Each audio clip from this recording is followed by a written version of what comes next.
why has only the Bermuda Triangle become famous? You know, there are other mysterious triangles where ships disappear for strange reasons too.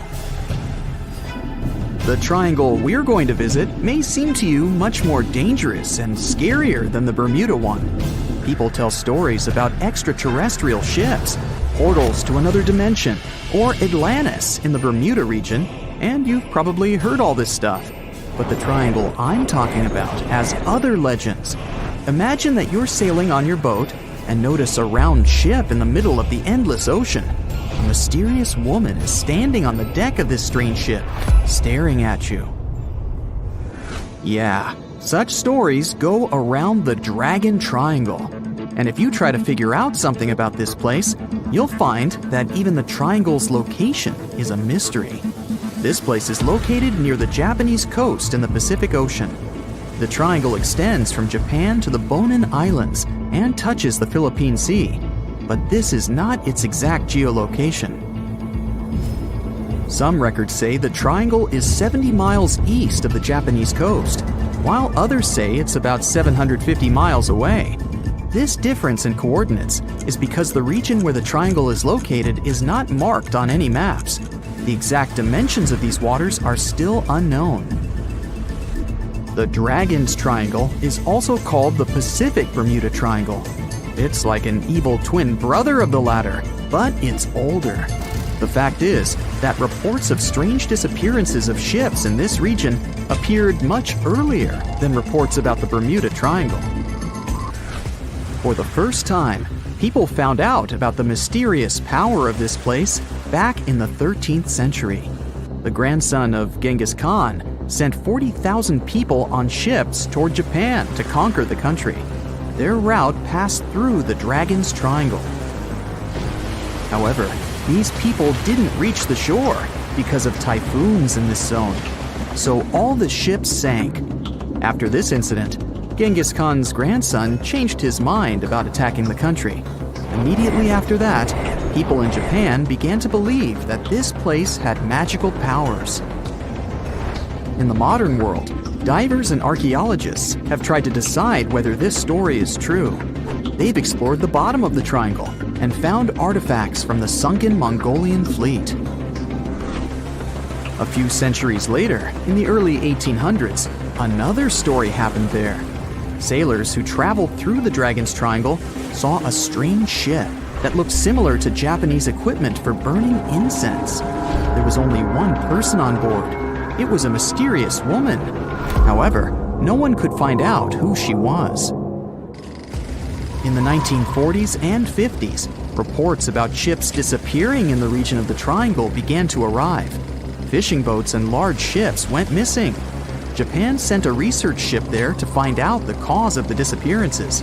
But that vessel, with 31 crew members, was also gone. The wreckage of the research vessel was discovered later, but no one found the crew members. People began to recall the legends about this place. According to one of the myths, dragons live under the surface of the ocean. They destroy ships and take people to satisfy their hunger. Such stories are thousands of years old. But over time, in addition to fairy tales, scientific hypotheses began to appear. Scientists have tried to find out what's so peculiar about this place. One suggested that cold and hot currents mix and then pass through areas that attract strong electromagnetic waves. And when these mixed hot and cold currents meet these waves, they form electromagnetic interference. Electronic equipment on ships begin to break down, and navigation devices fail.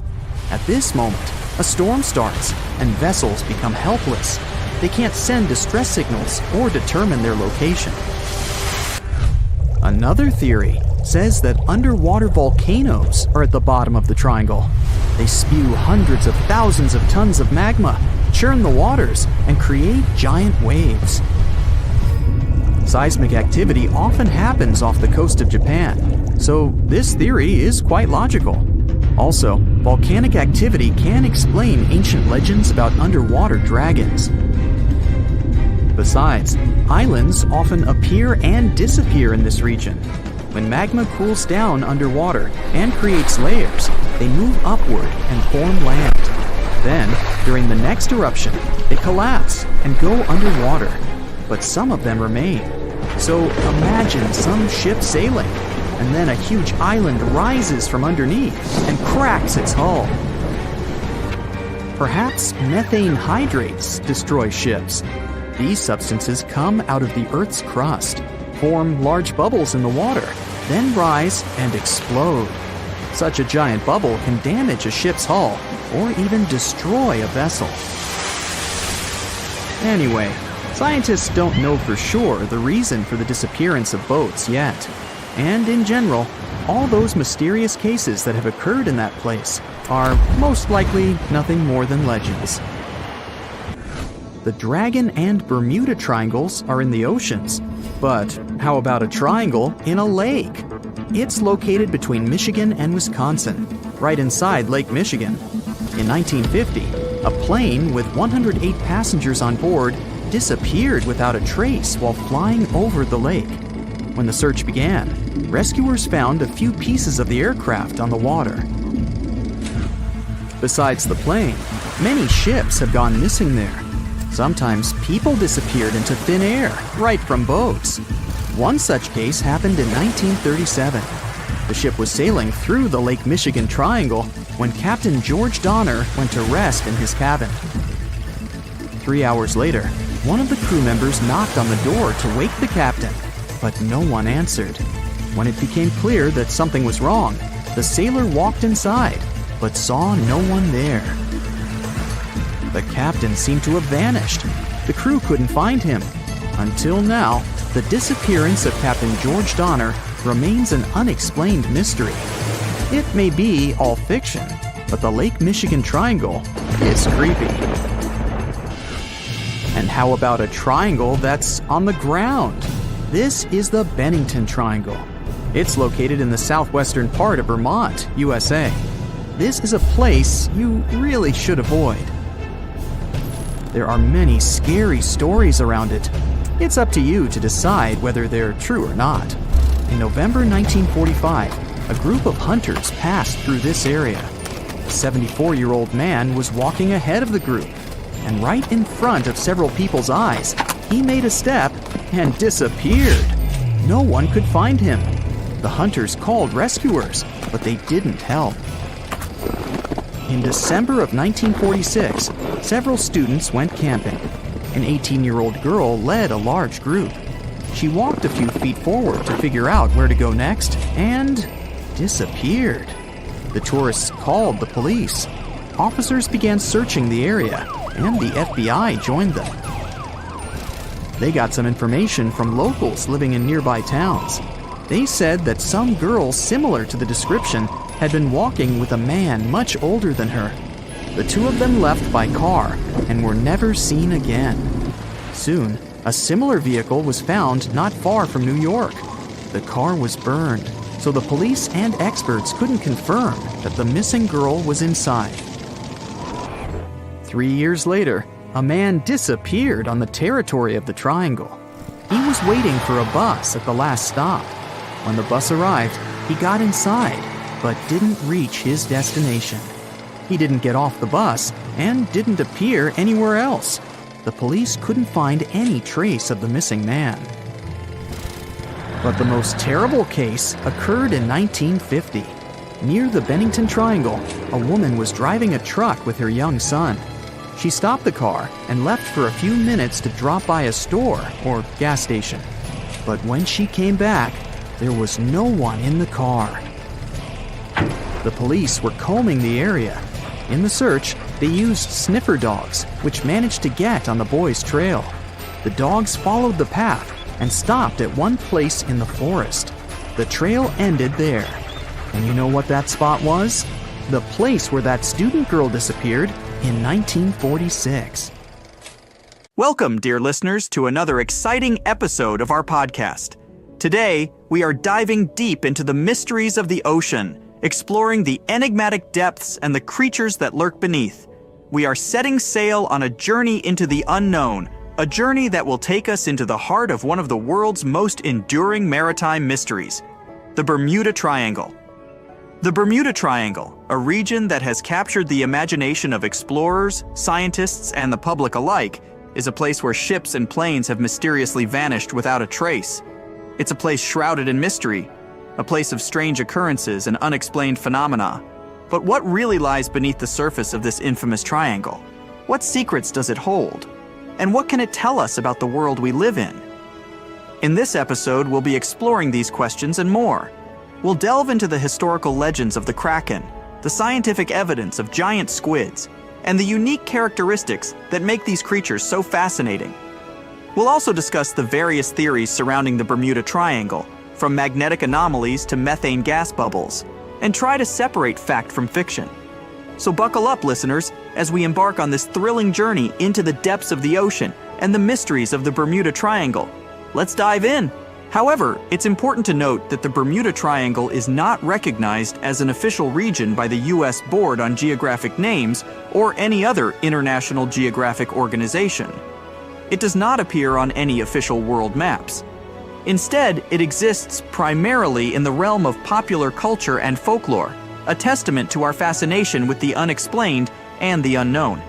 Despite the lack of official recognition, the Bermuda Triangle continues to captivate the public imagination. It's a place where the ordinary rules of physics and nature seem to be suspended, a place where the unexplained is the norm. Whether or not the Bermuda Triangle is a hotbed of paranormal activity or simply a region prone to natural disasters and human error, the term Bermuda Triangle has become a symbol of the world's most enduring maritime mysteries. Let's remember Christopher Columbus, the famed explorer, had his own brush with the mysteries of the Bermuda Triangle.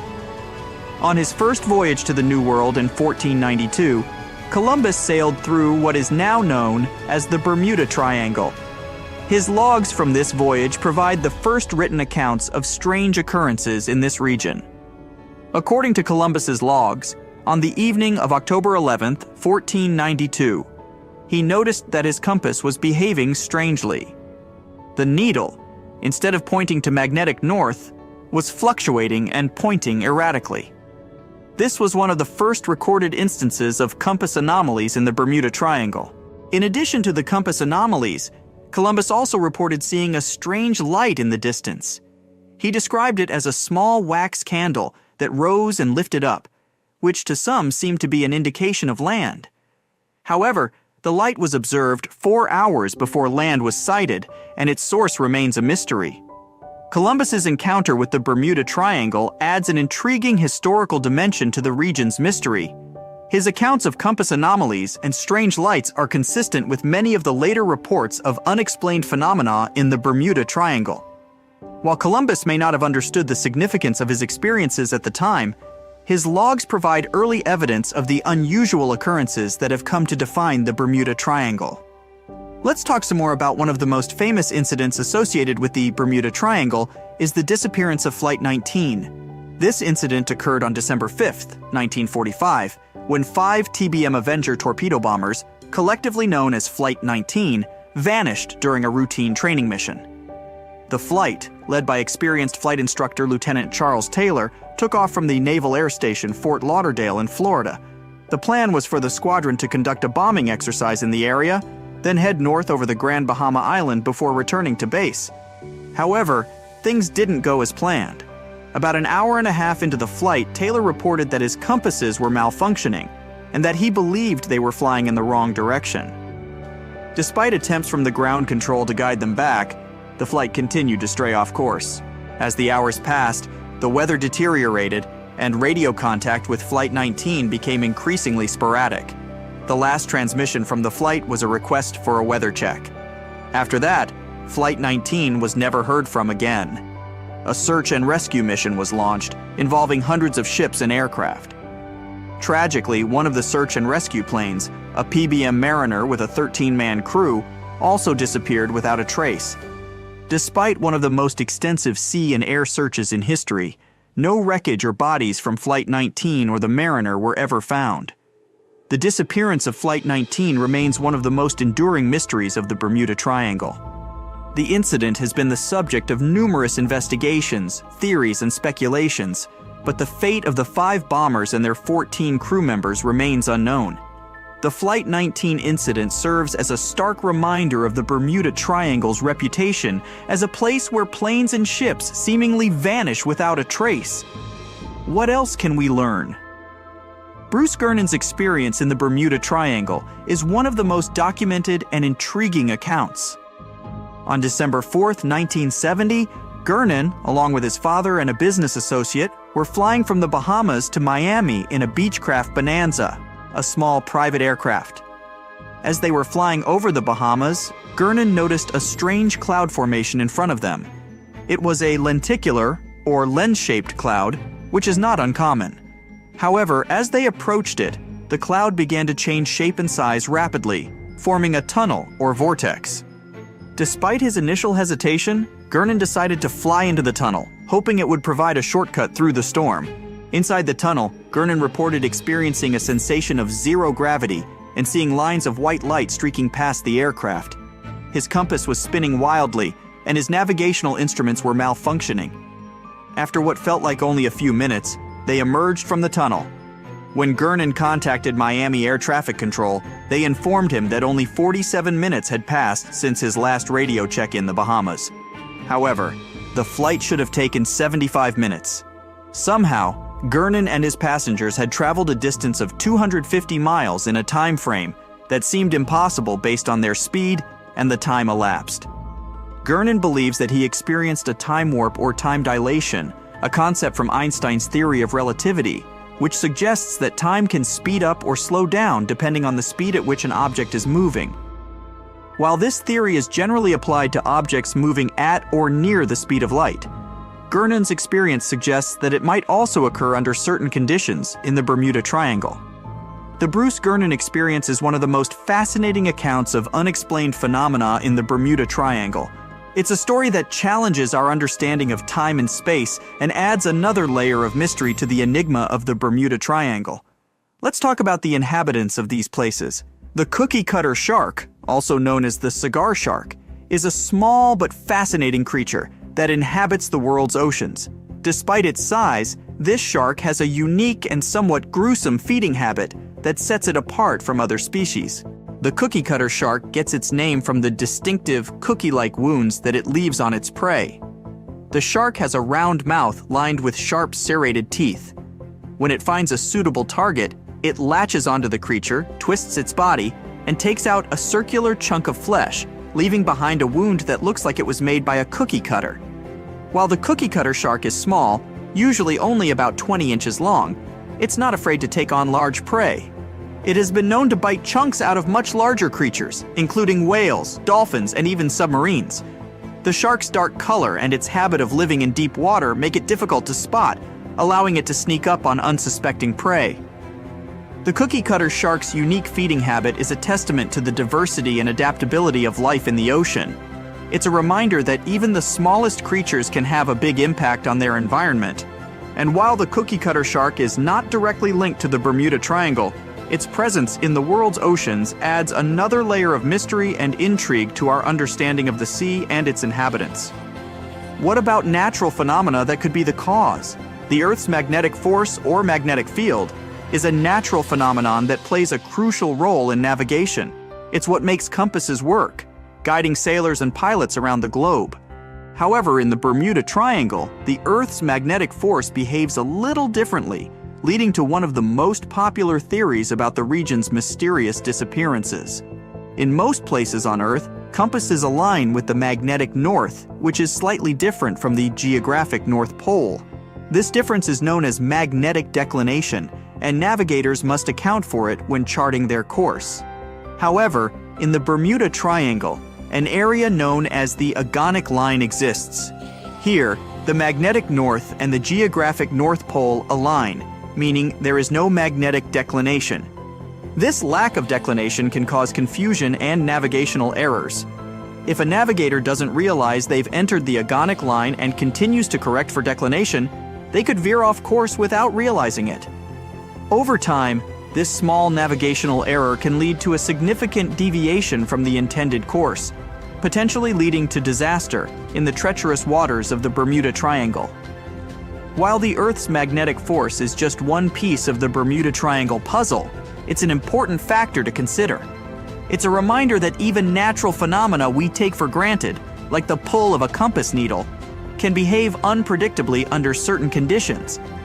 And in a place like the Bermuda Triangle, where the stakes are high and the margin for error is small, these natural anomalies can have dramatic consequences.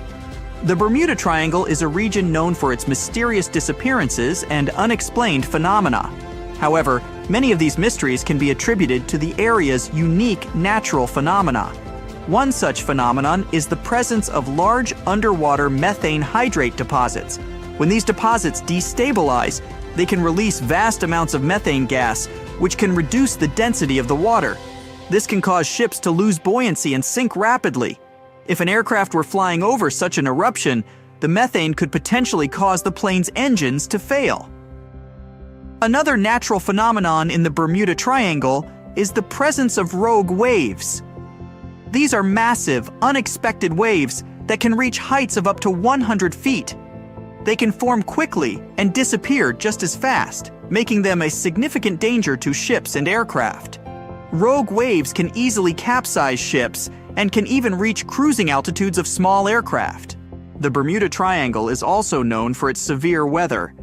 The area is frequently hit by hurricanes and tropical storms, which can cause treacherous sea conditions and sudden changes in wind speed and direction. These weather conditions can be particularly dangerous for ships and aircraft. The Gulf Stream, a powerful ocean current that flows through the Bermuda Triangle, is another natural phenomenon that can pose a danger. The Gulf Stream can cause rapid, sometimes unpredictable changes in weather. It can also create choppy sea conditions and can carry away debris, making it harder to locate a ship or plane that is sunk. While the Bermuda Triangle is often associated with supernatural phenomena and alien theories, it's important to remember that many of the disappearances in the area can be explained by natural phenomena. The ocean is a powerful and unpredictable force, and the Bermuda Triangle is a stark reminder of the respect it commands. As we conclude our journey through the mysteries of the Bermuda Triangle, we are left with a sense of awe and respect for the power and unpredictability of the ocean. From the legend of the Kraken to the enigma of the Bermuda Triangle, the ocean continues to captivate our imagination and challenge our understanding of the natural world. We've explored the tales of giant squids capable of sinking ships with their enormous tentacles. We've delved into the stories of ships and planes that vanished without a trace, leaving behind only questions. We've examined the natural phenomena that could explain these disappearances, from methane gas eruptions to rogue waves. We've also considered the role of human error and technological failures in the Bermuda Triangle's mysteries. From navigational mistakes caused by the Earth's magnetic anomalies to the potential for mechanical failures, we've seen that human factors can contribute to the region's dangers. The Bermuda Triangle serves as a reminder of the mysteries that still exist in our world.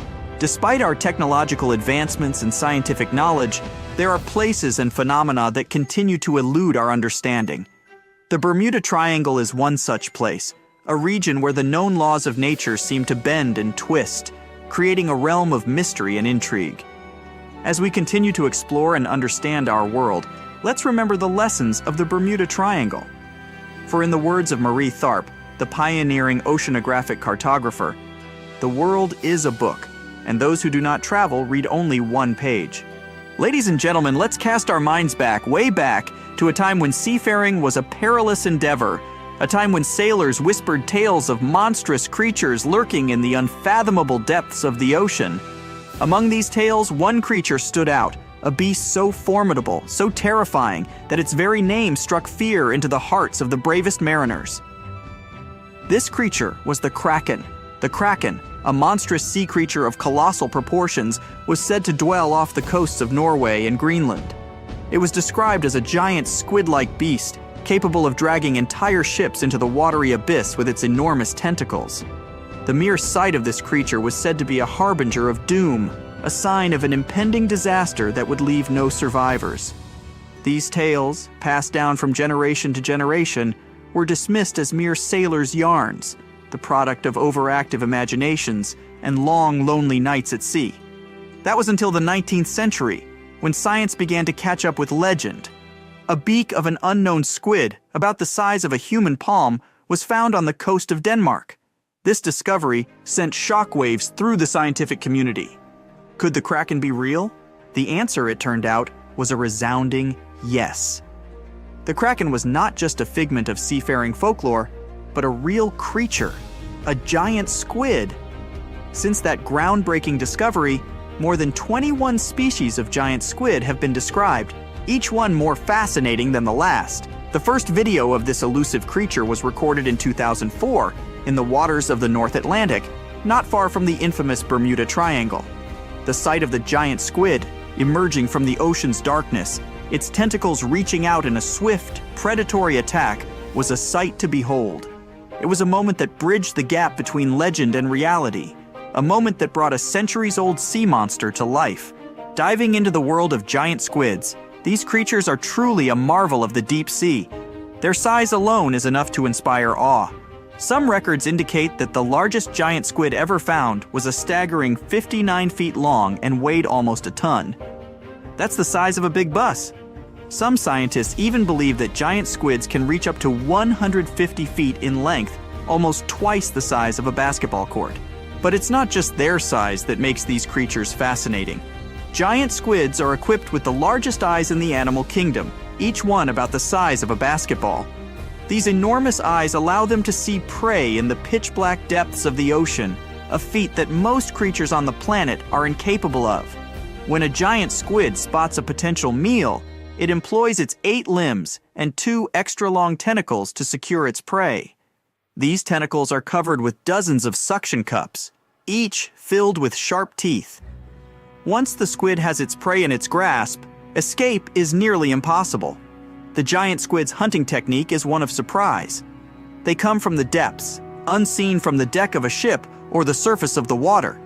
But they can see their prey from afar, thanks to their exceptional eyesight. In a swift, sudden attack, they use their tentacles to ensnare their prey, bringing it to their beak-shaped mouth. Despite their size and formidable hunting skills, giant squids remain some of the most elusive creatures on Earth. They spend most of their time at depths of 1,303,000 feet, far beyond the reach of most human exploration. As a result, scientists know very little about their behavior, social life, or habits. But one thing is certain: the ocean is teeming with these incredible creatures, each one a testament to the wonders and mysteries of the deep sea. Now imagine this. You're on a ship, sailing through the vast expanse of the ocean, when suddenly, a giant squid emerges from the depths. It notices your ship, and mistaking it for food, it quickly approaches and attacks with its tentacles. With its 8 limbs and 2 extra-long tentacles, it wraps around your boat, biting the deck with the sharp teeth on each arm. The squid's surprise attack is its primary weapon. It comes from the depths, unseen from the deck of a ship, but it can see the ship from afar, thanks to its exceptional eyesight. In a swift, sudden attack, it uses its tentacles to ensnare the ship, rocking it from side to side until one of its parts sinks in the water. However, despite its size and strength, the giant squid is unlikely to sink a large metal ship. While it could potentially cause damage, it's unlikely that a single giant squid could sink a large ship that disappeared in the Bermuda Triangle. But what if there were more than one? What if a group of giant squids attacked a fleet of ships sailing through the Bermuda Triangle? In the past centuries, when ships were made of wood and were lighter, it's possible that giant squids could have sunk an entire fleet. They could have wrapped their strong tentacles around the decks, made holes in the ship's bodies with their sharp beaks, and broken the masts and torn the sails with their toothy suction cups. The ships would have sunk in a matter of minutes, leaving only survivors to reach the shore and tell tales of the monstrous creatures that attacked them. These stories could be the origins of the legends of the Kraken, tales of giant sea monsters that have been passed down through generations. While we now have sonars and equipment for monitoring the sea space, the thought of giant squids lurking in the depths, ready to attack, is a chilling reminder of the mysteries and dangers that lie beneath the surface of the sea.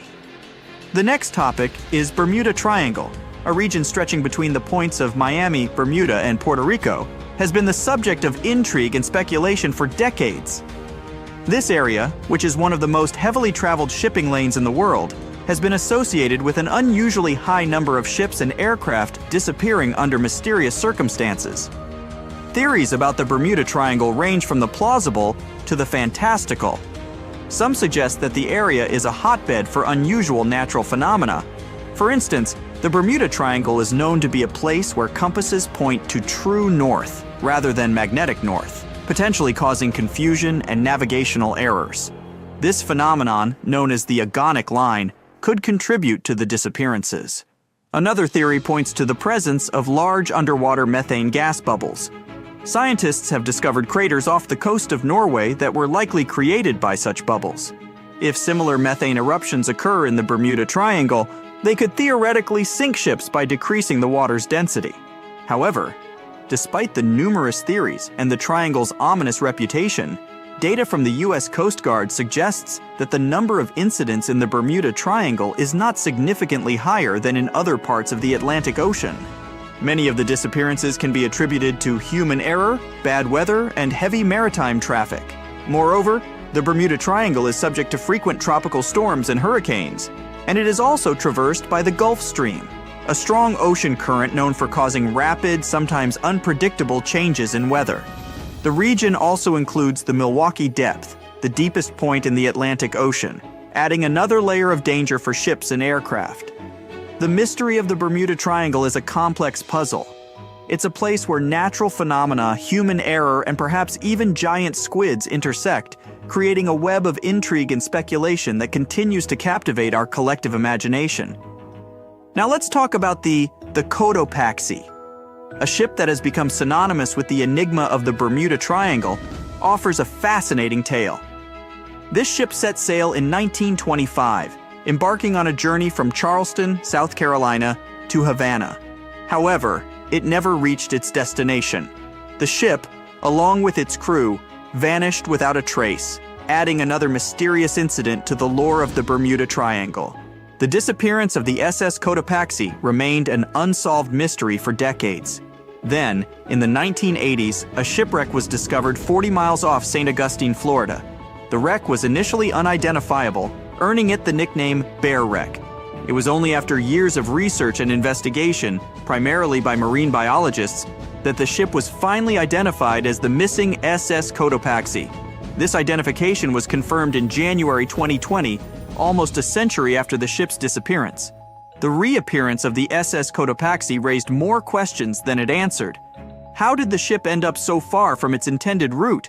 And why did it sink? The shipwreck's location, outside the boundaries of the Bermuda Triangle, added another layer of mystery to the incident. The SS Cotopaxi incident serves as a poignant reminder of the ocean's unpredictability and the enduring mystery of the Bermuda Triangle. It's a tale of a ship that set sail on a routine voyage, only to disappear into the annals of maritime lore, leaving behind a trail of questions that continue to intrigue and mystify to this day. The term Bermuda Triangle was first coined by writer Vincent Gaddis in 1964 in an article for the magazine Argosy. Gaddis used the term to describe an area in the Atlantic Ocean, which is bounded by Miami, Bermuda, and Puerto Rico. He noted that a number of ships and planes had disappeared under mysterious circumstances in this region, often without a trace. Gaddis's article sparked widespread interest and led to the Bermuda Triangle becoming a popular topic in books, articles, and documentaries. The term Bermuda Triangle quickly entered popular culture, becoming synonymous with mystery, intrigue, and unexplained phenomena. More than 50 ships and 20 planes have disappeared here since the middle of the 19th century. You won't find this place using an ordinary paper map, since it's not an official region of the Atlantic Ocean. It's just a small area of water in the shape of a triangle, located not far from the southeastern coast of the US. In the 20th century, this place became a legend. Some believe it's home to a secret base. Others are positive it's a time portal. Ships get caught in a strong storm and move to the past or the future. There's also a theory that the city of Atlantis is located right under the Bermuda Triangle. Its technologies create bursts of energy and destroy ships. Even airplanes have a chance to disappear in this area. All this has gone so far that if something strange happens in the ocean, everyone thinks it's somehow connected with the Bermuda Triangle. The fear of the triangle has been made popular through books and movies. Directors, writers, and journalists like to use this theme. But in their works, you only see a few correct answers. You can find the truth about this place yourself if you look closely. But first, let's refute the weakest theories. Space objects, Atlantis, time travel. All these myths appeared in the middle of the 20th century. There weren't any records about mysterious phenomena before this time. People just noted that a lot of ships were sinking here. But then, one author wrote a book about Atlantis lying in the waters of the Triangle. The author didn't provide any evidence, but he described this hypothesis very convincingly. People read it and liked it. The human psyche likes to read something secret. When you learn something that no one knows about, it makes you feel special. And of course, you begin to believe in this secret. So, this was one reason why the Bermuda Triangle book has become so popular. It brought the author a lot of money, and other people also wanted to enrich themselves the same way. Some other fantastic theories about time travel and secret bases have appeared since then. After that, people started making documentaries. All those works devoted to the mystical nature of the triangle were based not on real facts, but on theories from other books. It's impossible to find the truth in this chaos. Some people like to learn secrets, even if they're fake. But you can always find the truth if you really want. Just take any myth and try to find sources proving its reality. Most likely, you'll find nothing but non-scientific books and movies. There are also more realistic things about the triangle, but they are no less interesting. One hypothesis says that ships disappeared there because of methane. Deposits of this gas are under the seabed of this region. Sometimes it releases from there and rises to the surface. As soon as methane comes into contact with water, it takes the form of giant bubbles. Then these bubbles foam the water and create large waves that flip the ships. This theory is quite real, and such a natural phenomenon exists, but not in the Bermuda Triangle. None of the numerous studies have confirmed the presence of an increased concentration of this gas here. The last methane eruption occurred here about 15,000 years ago. Another realistic theory is rogue waves. They form without storms and winds. The calm water surface can transform into a big wave, the height of a 5-story building, in 3 seconds. It sinks a ship and then quickly disappears. The sea is calm again, as if there were no waves at all. Some scientists believe a surface sea current colliding with a strong headwind creates this phenomenon. But some recorded cases involved no wind. Another version says the wave is born thanks to the collision of warm and cold currents. But the most exciting theory talks about kinetic vampirism that forms the waves. Under certain natural conditions, waves get the ability to exchange kinetic energy. And among all the waves, there will be the biggest, the vampire one. It absorbs the energy from all the others. When the power is accumulated, the vampire wave splashes it out. This explains the force of the impact and its sudden disappearance. All theories seem logical, but scientists still can't figure out the nature of this phenomenon. Yes, rogue waves can carry ships underwater, but not only in the Bermuda Triangle. They rarely appear in all the waters of the world's oceans. So let's move on to the next theory. Some of those who sailed through this place reported their navigation devices had become unstable. The compass and electronics broke down. The signal and radio communications were lost. We need to look at the triangle from space to find out the reason. If you use special sensors and devices, you'll see that the Earth's magnetic field is weakened above the Bermuda Triangle. This field is a shield that protects us from solar radiation. The ISS astronauts said that the triangle gets more of the sun's particles than any other part of the planet. Therefore, electronics are unstable in this area. But such failures don't occur with satellites and other space objects flying within our planet's atmosphere. Areas with a weakened magnetic field appear all over the world, and they hardly ever disrupt navigation. This means that ships and planes work stably in such conditions. But all the same, a compass doesn't work correctly in the triangle area. Could it be that some magnetic anomaly affects the navigation systems? This theory was quickly refuted. Scientists regularly check the magnetic map of this region and don't find any deviations from the norm. The reason for the unstable functioning of a compass is not an anomaly. The Bermuda Triangle is one of the few places on the planet where the true north and magnetic poles coincide. True north is the geographical North Pole. The magnetic pole is constantly moving around the globe directly to the north. Sometimes these poles collide and cause such a phenomenon as agonic lines. If you fall under this line, your compass will behave strangely and won't point you to the true north. That's why so many ships disappeared in this place at the beginning of the 20th century. People used an ordinary compass. They didn't have modern navigation technologies, and the misfunctioning of the compass could have led to disastrous consequences. Imagine that you're a ship's captain in, let's say, 1901. Your compass is guiding your way. You know you always need to sail north to get to land. Then you get into the Bermuda Triangle. You look at the compass and notice the arrow position has slightly changed. Now you need to move in another direction. This direction is the wrong one, but you don't know about it yet. You take the wrong path and end up in the Caribbean region.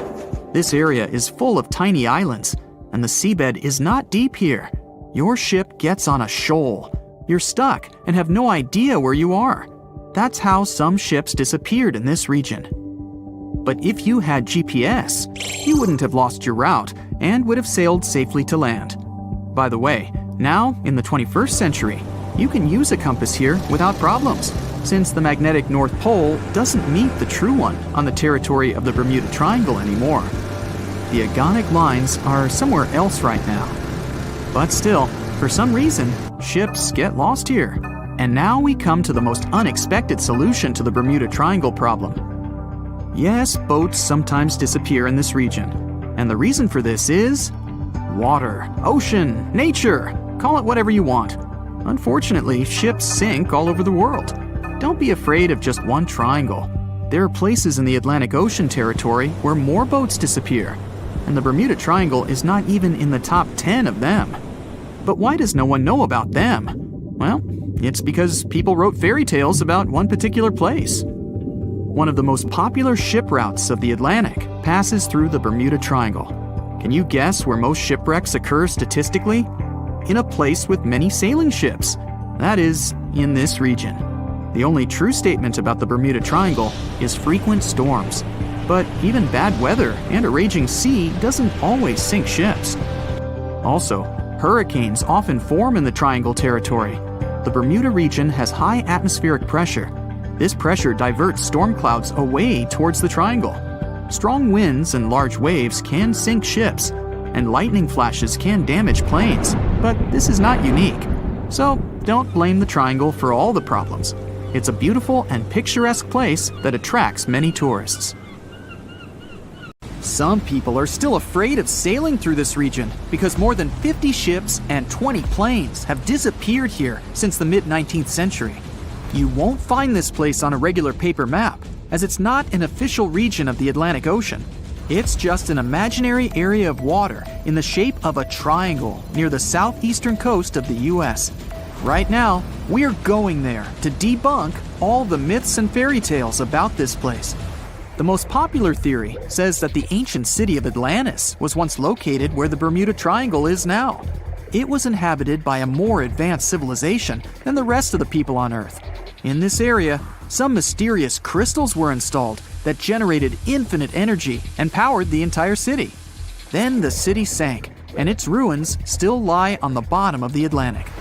But among its ruins, there are still places where crystals work.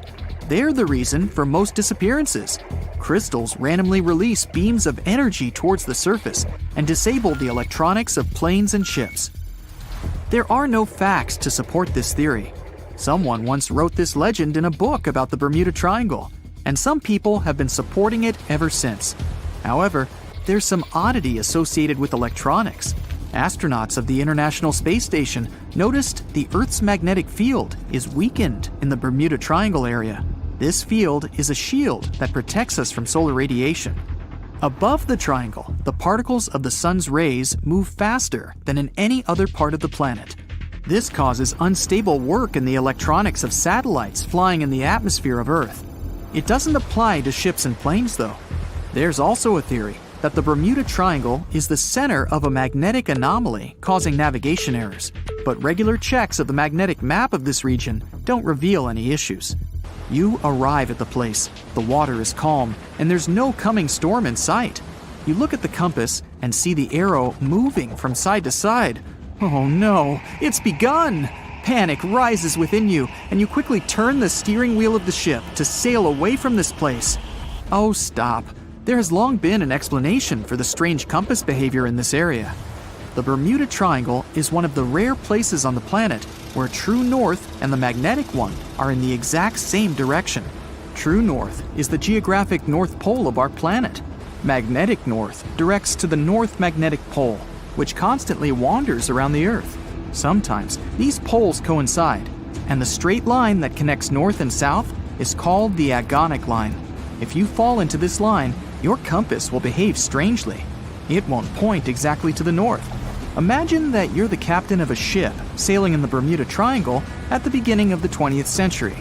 You need to know where north is to get to the shore. You look at the compass and it points incorrectly. You're deviating from your original course and sailing in the wrong direction. There's the Caribbean Sea near the triangle, peppered with small islands. The sea floor here isn't deep. The ship can get in shallow waters, and now the ship is stuck on a shoal, and you have no idea where you are. If this were the 21st century, the ship's captain would be able to reach the shore using GPS and other modern navigation. But the most interesting thing is that the compass would work correctly this time, since the magnetic North Pole hasn't already coincided with the true one for a long time in the territory of the Bermuda Triangle. The agonic line is somewhere far away from here. There are no problems with navigation now, but for some reason, this is where ships disappear. In fact, not just here.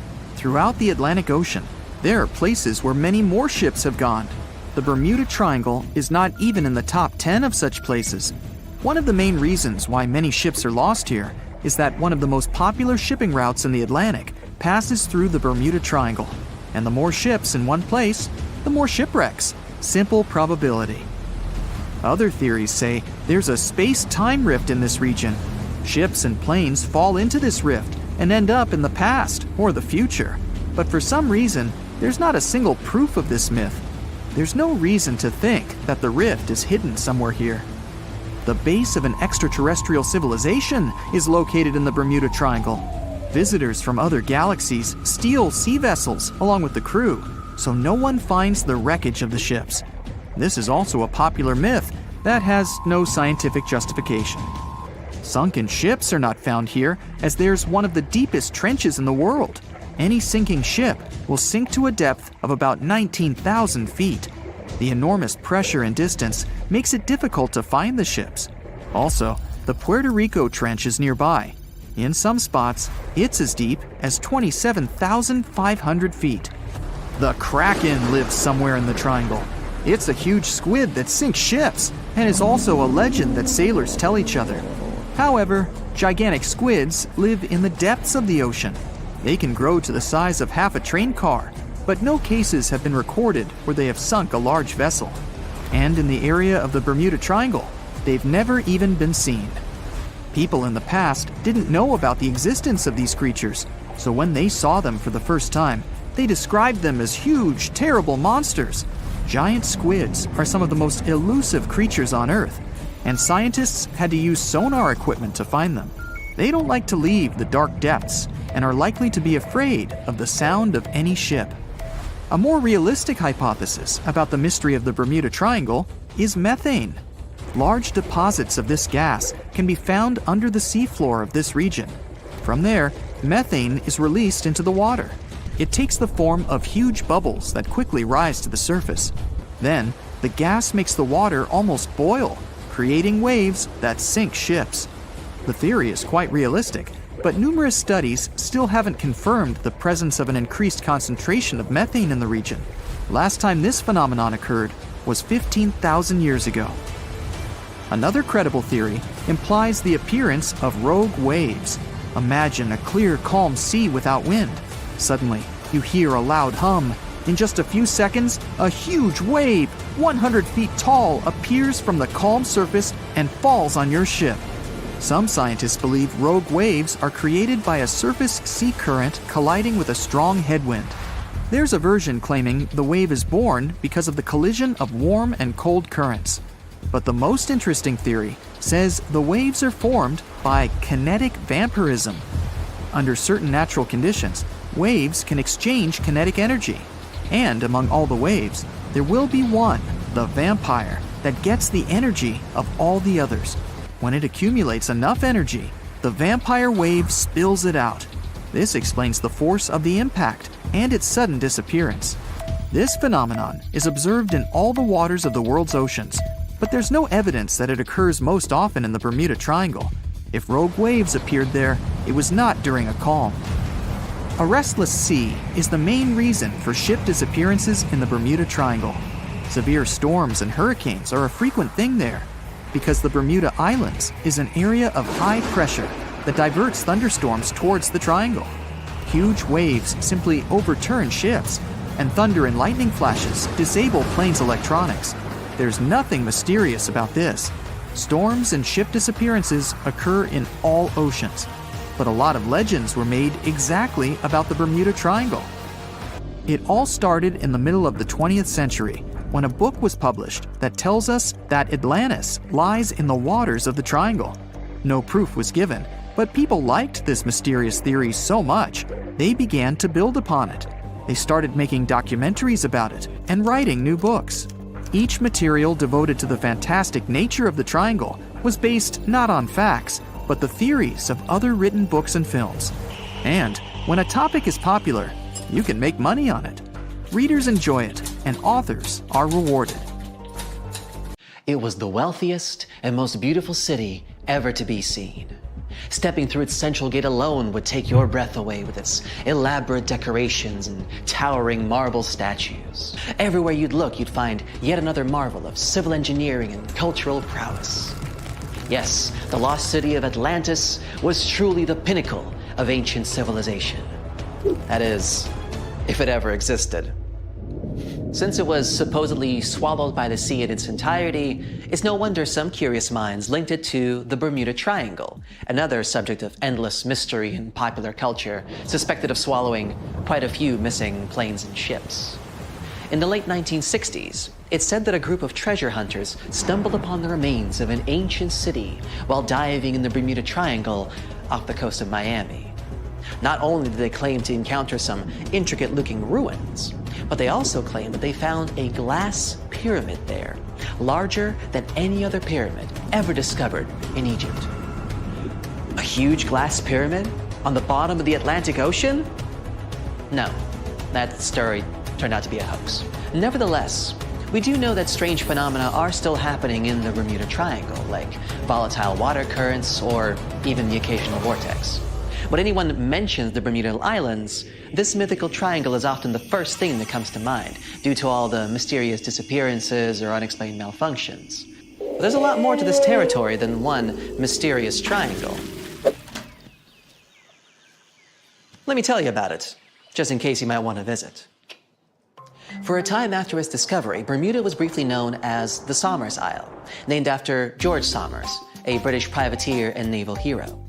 But the name that eventually stuck was the initial name, Bermuda, named after Juan de Bermudez, an explorer from Spain who discovered it in 1505. It's the oldest remaining British territory overseas, going back to a time before even the United Kingdom was established. The island's geographical creation is also unique. Scientists have recently discovered that the volcano that had generated this piece of land is like no other on Earth. Since it has pleasant weather almost all year, it's a great place for golfing, sporting 8 world-class courses, often frequented by famous golf players or celebrities. You might just run into one by accident, if you're lucky. If you're more of a music fan, you would be interested to know that John Lennon got the inspiration for about 25 of his songs right here on this island, including classics such as Watching the Wheels, Woman, and Just Like Starting Over. Bermuda's official online travel guide even provides a Lennon-inspired itinerary, taking you from the Bermuda Botanical Gardens to the Masterworks Museum of Bermuda Art to Front Street, a district well known for its very active nightlife. William Shakespeare himself has an interesting connection with this island. His famous play, The Tempest, a story about a shipwrecked crew that end up on a magical island where they are tormented by an old man and his servants, was initially going to be set in the Mediterranean. But after learning about a real-life shipwreck in Bermuda, Shakespeare was supposedly inspired, and so moved the setting here. The island is also home to some fascinating animal wildlife. On hot summer nights, a special insect that glows in the dark, called the Bermuda fireworm, can be found in protected bay areas. There's also a unique species of birds here, the cowhouse, also known as Bermuda petrels. Believed to be extinct for about 300 years, they were rediscovered back in the 1950s, and a sanctuary was built for their protection. Currently, there are about 300 of these birds in Bermuda, total. Some of the first sailors to end up on the island at times reported strange sounds coming from inland and the surrounding waters after sunset. They even described what they heard as children screaming. So, of course, they thought it must have been because of witches or sea monsters. It took a little more time and research to figure out the sounds were coming from the cowhouse. These birds emit a very specific sound that can be easily confused with distressed human noises. Just as the Netherlands are famous for their tulips and Brazil for its coffee, Bermuda is well known for, drumroll please, onions. Yes, Bermuda used to export an amazing amount of onions back in the day, and the general quality of the vegetables produced here is said to be very high. Bermudians, that's how people living in Bermuda are called, are so proud of their onion heritage that when the clock strikes 12 on New Year's, a giant-sized onion decorated with beautiful lights is dropped in St. George's Town Square to usher in a new year. This is a big part of Bermudian tradition, as their onion heritage is a point of pride for the Bermudian people. The community of Bermuda is known to be tight-knit and to be very friendly and sociable. It's common to say hi to everyone on the street, even if you aren't properly introduced. Not greeting people when entering a shop or jumping into a bus is actually considered rude, so be sure to get accustomed to locals saying hello when paying a visit. Another fascinating aspect of Bermuda is its architecture. The houses are all painted in bright, zesty colors. Bermudians take very good care of their homes, even repainting them every 4 to 5 years. And they can even choose the color of their house without any limits. The roofs, however, are a completely different story. When visiting, you will notice that they are all white and terraced. Here's why. Since there is no public water system in Bermuda, people living here have to collect their own water. And that's what the roofs are for. Rainwater is collected on the roofs and then funneled into water tanks for storage and future use. That's why it's so important that the roofs remain white. Not only is it much easier to spot debris on a white surface, but the white cement also helps with sanitizing the water. What about transportation? Well, only residents can drive a car here, and only a single car is permitted per household in terms of ownership. So if your trip itinerary includes renting a car, you may want to rethink it. If riding a bus is not your preference, there's always the option of renting a scooter. You just have to remember to drive on the left side of the road. It is a British colony after all. This wonderful location is also one of the few places on Earth with pink, sandy beaches. Because it's surrounded by coral reefs that are responsible for the special red pigment, Bermuda is home to some of the most spectacularly colored beaches in the world, such as Horseshoe Bay Beach, West Whale Bay, or South Shore Park. For those interested in more of a culinary experience, Bermuda has some interesting local dishes to explore. Its geographical location and the fact that it's surrounded by water mean that most local courses are based on fish and seafood.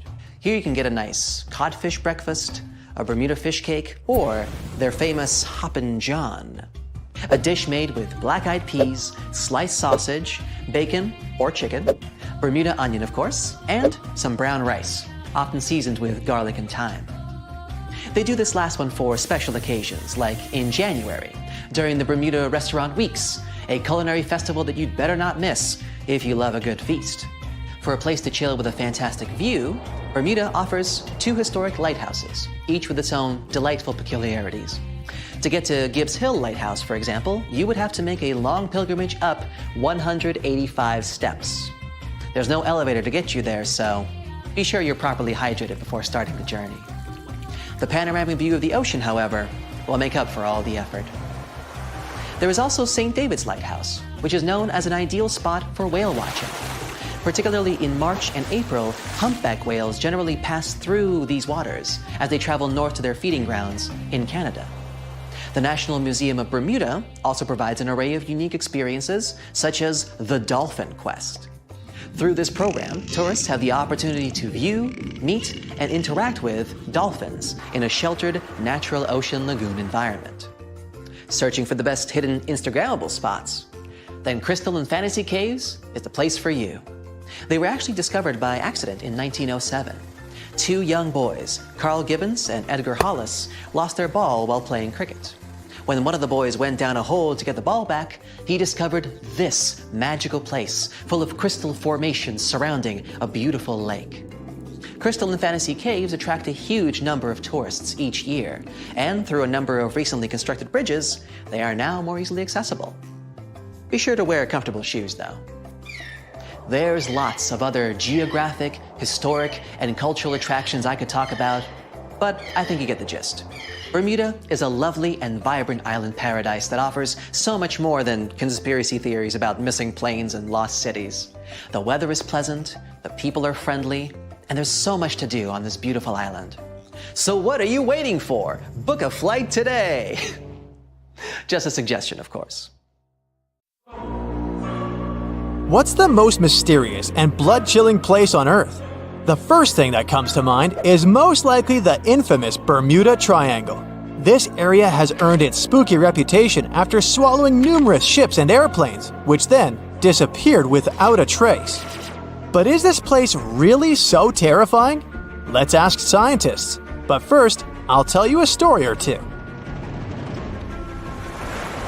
One of the most infamous disappearances in the Bermuda Triangle was Mary Celeste. The ship was found adrift in the Atlantic Ocean on December 4, 1872. It was days after its journey began. Captain Benjamin Briggs, with his wife and a 2-year-old daughter, were heading from New York to Genoa in Italy with some important cargo. Besides the family of the captain, there were 7 other crew members on board the ship. Days later, a British ship, Dei Gratia, came across Mary Celeste by accident. Strangely, the ship was floating under a partial sail. Everything on board was intact. There was nothing strange with this situation, except for one thing. There was nobody on board the ship.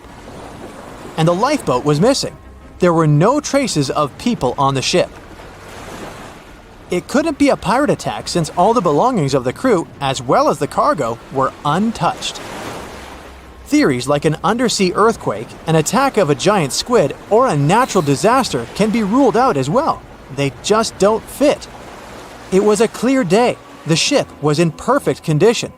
Why would people leave it and never come back? Whatever the reason, neither the crew nor the lifeboat has ever been found. It was November 29, 1925, when the SS Cotopaxi left Charleston, South Carolina, and headed for Havana, Cuba, carrying a big load of coal and 32 crew members.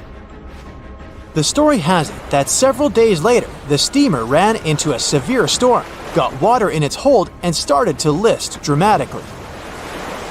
On December 1st, the ship sent out a distress call, and since then, nothing has been heard from the crew ever again.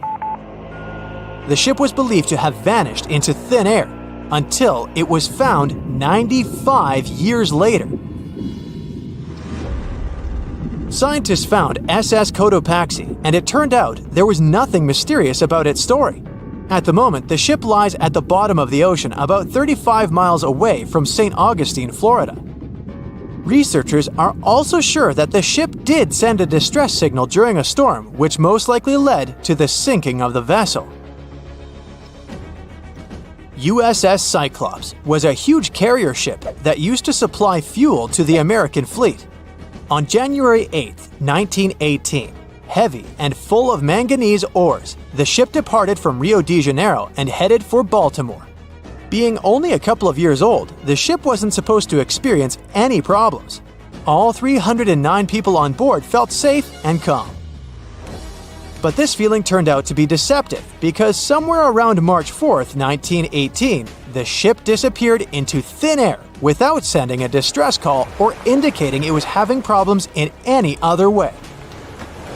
In the history of the US Navy, this case remains the accident that caused the largest loss of life at a time.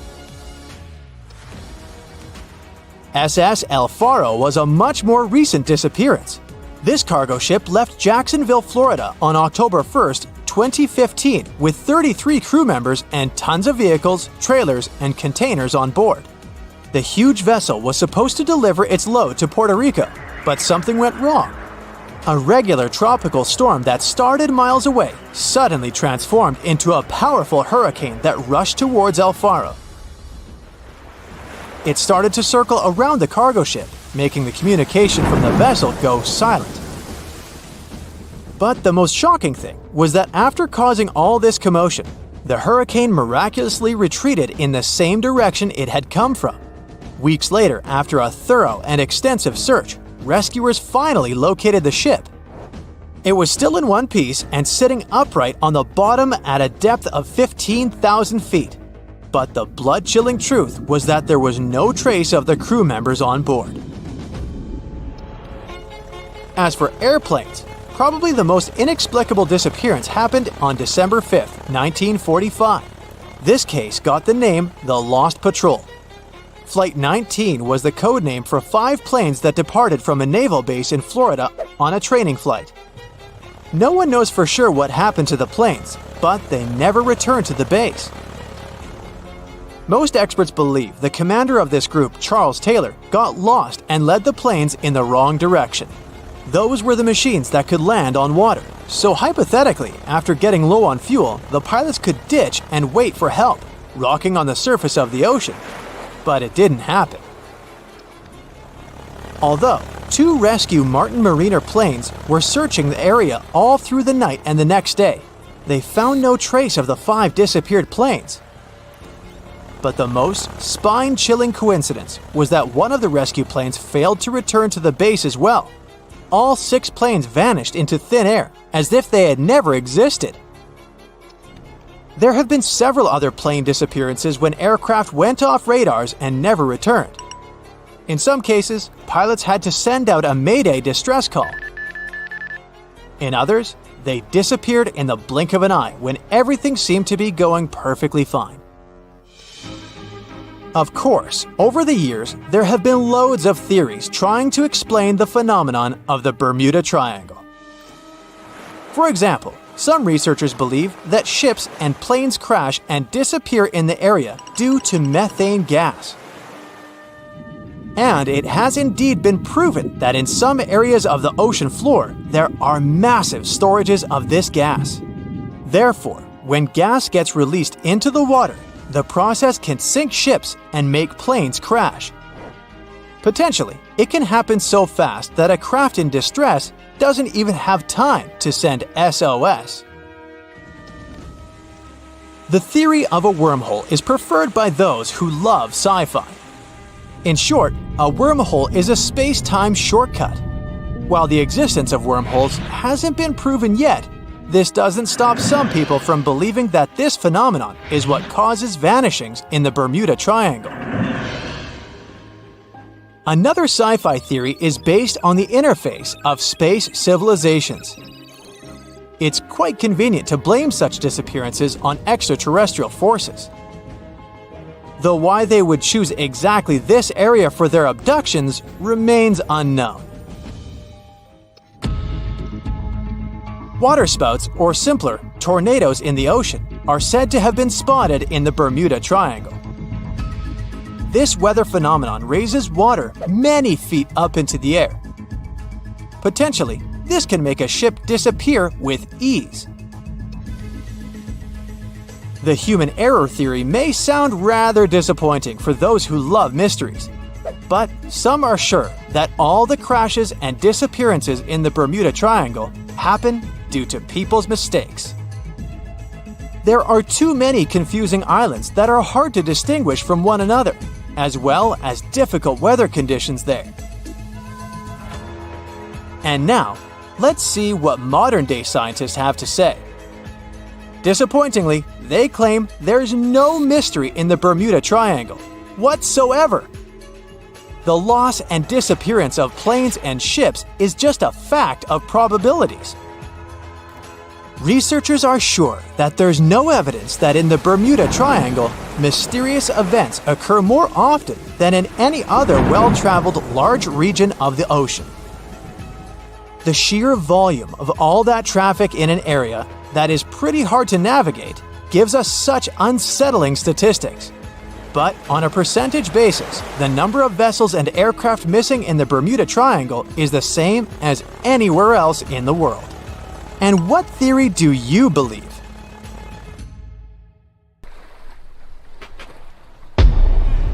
Many terrifying animals live deep beyond the waves, like this vampire squid living 3,000 feet below the surface in almost complete darkness. This animal has a cloak, like a vampire's. That's why it's called the vampire squid. Deep down at the bottom, it can't use ink to defend itself. So this animal has developed an unusual tactic. It glows slightly to scare away predators. If this tactic fails, the vampire squid can turn its body inside out, revealing tiny spikes. When you translate its scientific name, Vampiroteuthis infernalis, it literally means vampire squid from the nether. Despite its terrifying looks, it's a harmless ocean animal. This previous creature was not from space, but this object definitely is. Before Elon Musk found a way to reuse rockets, NASA would simply drop old ones after launching astronauts into space, most of the time in the ocean or deserts. In 2012, Jeff Bezos launched a mission to find the Apollo 11 rocket. They found it by using sonar, but it was in terrible condition. It was sitting on the bottom of the ocean, not far from the predicted site. They were able to rescue the engine and reconstruct 2 of them. The most famous lost city is Atlantis, but sadly, we still haven't discovered it. However, Heraklion was also just a myth until one British pilot saw something that looked like a city while flying over the Mediterranean Sea. He reported it, and 60 years later, a group of divers went there. They were shocked when they found an entire city underwater. It was loaded with artifacts that could tell us a lot about the history of the place. Now it's one of the best underwater archaeological sites in the world. It's believed that the rising sea caused the whole city to go underwater. The Titanic sank in 1912. The wreck was claimed to be officially discovered 74 years later. In reality, though, a fisherman found the Titanic 8 years earlier while fishing in the Atlantic Ocean. He was pulling out his net when he spotted a head stuck in it. Luckily, it was just a doll's head. Years later, after the fisher had passed away, his son sold the doll to a doll collector. She did a lot of digging and research on every person who had a porcelain toy on the Titanic. She found the owner of the doll. Ava Hart was on the Titanic and had a doll with her. Ava survived the catastrophe by a miracle, but her toy didn't. Hart even wrote about the doll in her journal, and every detail matched the toy found by the fisherman. The tripod fish lives deep in the abyssal zone, around 20,000 feet below the surface. It's adapted to such immense depths and uses its tripod fins to stay still on the bottom. This creature doesn't have big eyes, but even if it did, these eyes would be useless in the darkness. Instead, the tripod fish uses its fins like antennas to detect any movement in the water. This creature doesn't have much luck when it comes to its love life, so it had to develop unique tactics to reproduce. One fish can be both male and female. The next bizarre creature is the lizardfish. It has tons of razor-sharp teeth, a huge mouth, and really big eyes, which it uses for hunting. All this makes the animal look freaky. The lizardfish lives at depths of around 11,000 feet in the midnight zone, where there is zero light. This freak of nature basically eats everything it can fit inside its mouth, from small fish to other lizardfish. On the other hand, when they see other reptile fish, they probably fall in love instead, because finding mates at those depths is not an easy task. Like the tripod fish, the lizardfish can be both male and female at the same time. When you think of a river, you usually picture it on land. Still, nature is quite unpredictable, and it created a river flowing under the ocean in California. It's running at a depth of around 2 miles.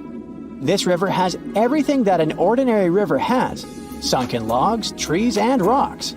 And despite its uniqueness, it's not the only one in the world. There are also others in the Amazon and Greenland. A terrifying creature was discovered near Angola's coast by a remote operating vehicle. It looks like it doesn't have a head or a body. It was sitting at a depth of around 4,350 feet below the surface. After doing research, scientists concluded it wasn't anything from a sci-fi movie. It was just a cluster of siphonophores stuck together. In 2015, some random guy was diving in Caesarea, and something shiny caught his eye.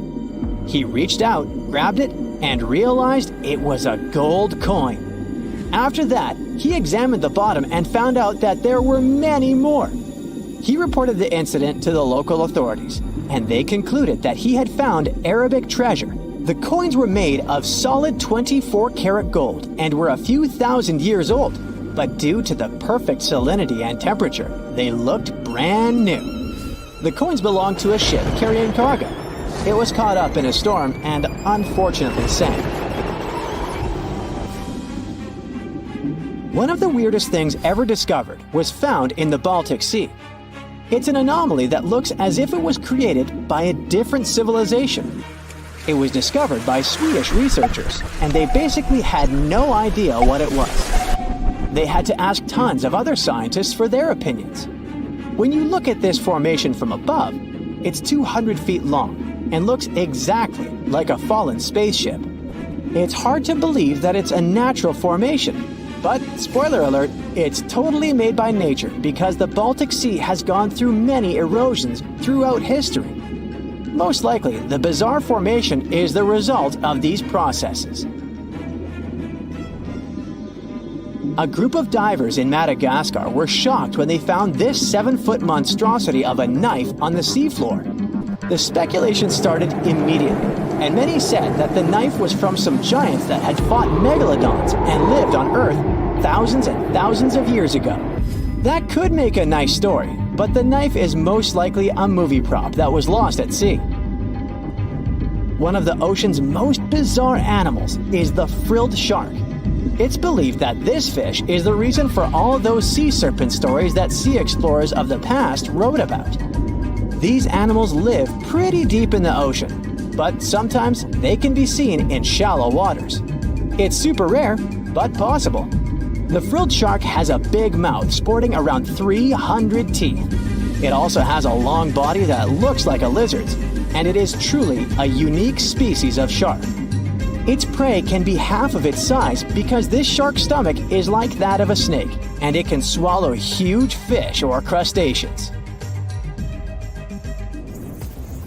Spotting a few worms in your garden is no big deal, but after seeing a 26-foot long one in the ocean, you will make your wetsuit a little wetter. This worm is super rare, and it's completely harmless to humans. It's actually not a giant worm.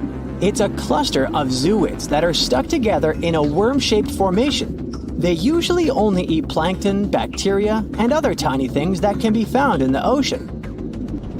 Probably the scariest thing in the ocean that is 100% real is the magna pinna, which can be found at crazy depths of 20,000 feet below the surface. This monster looks like an underwater Slender Man, but it's just a squid with really long tentacles that can reach a terrifying size of 8 feet.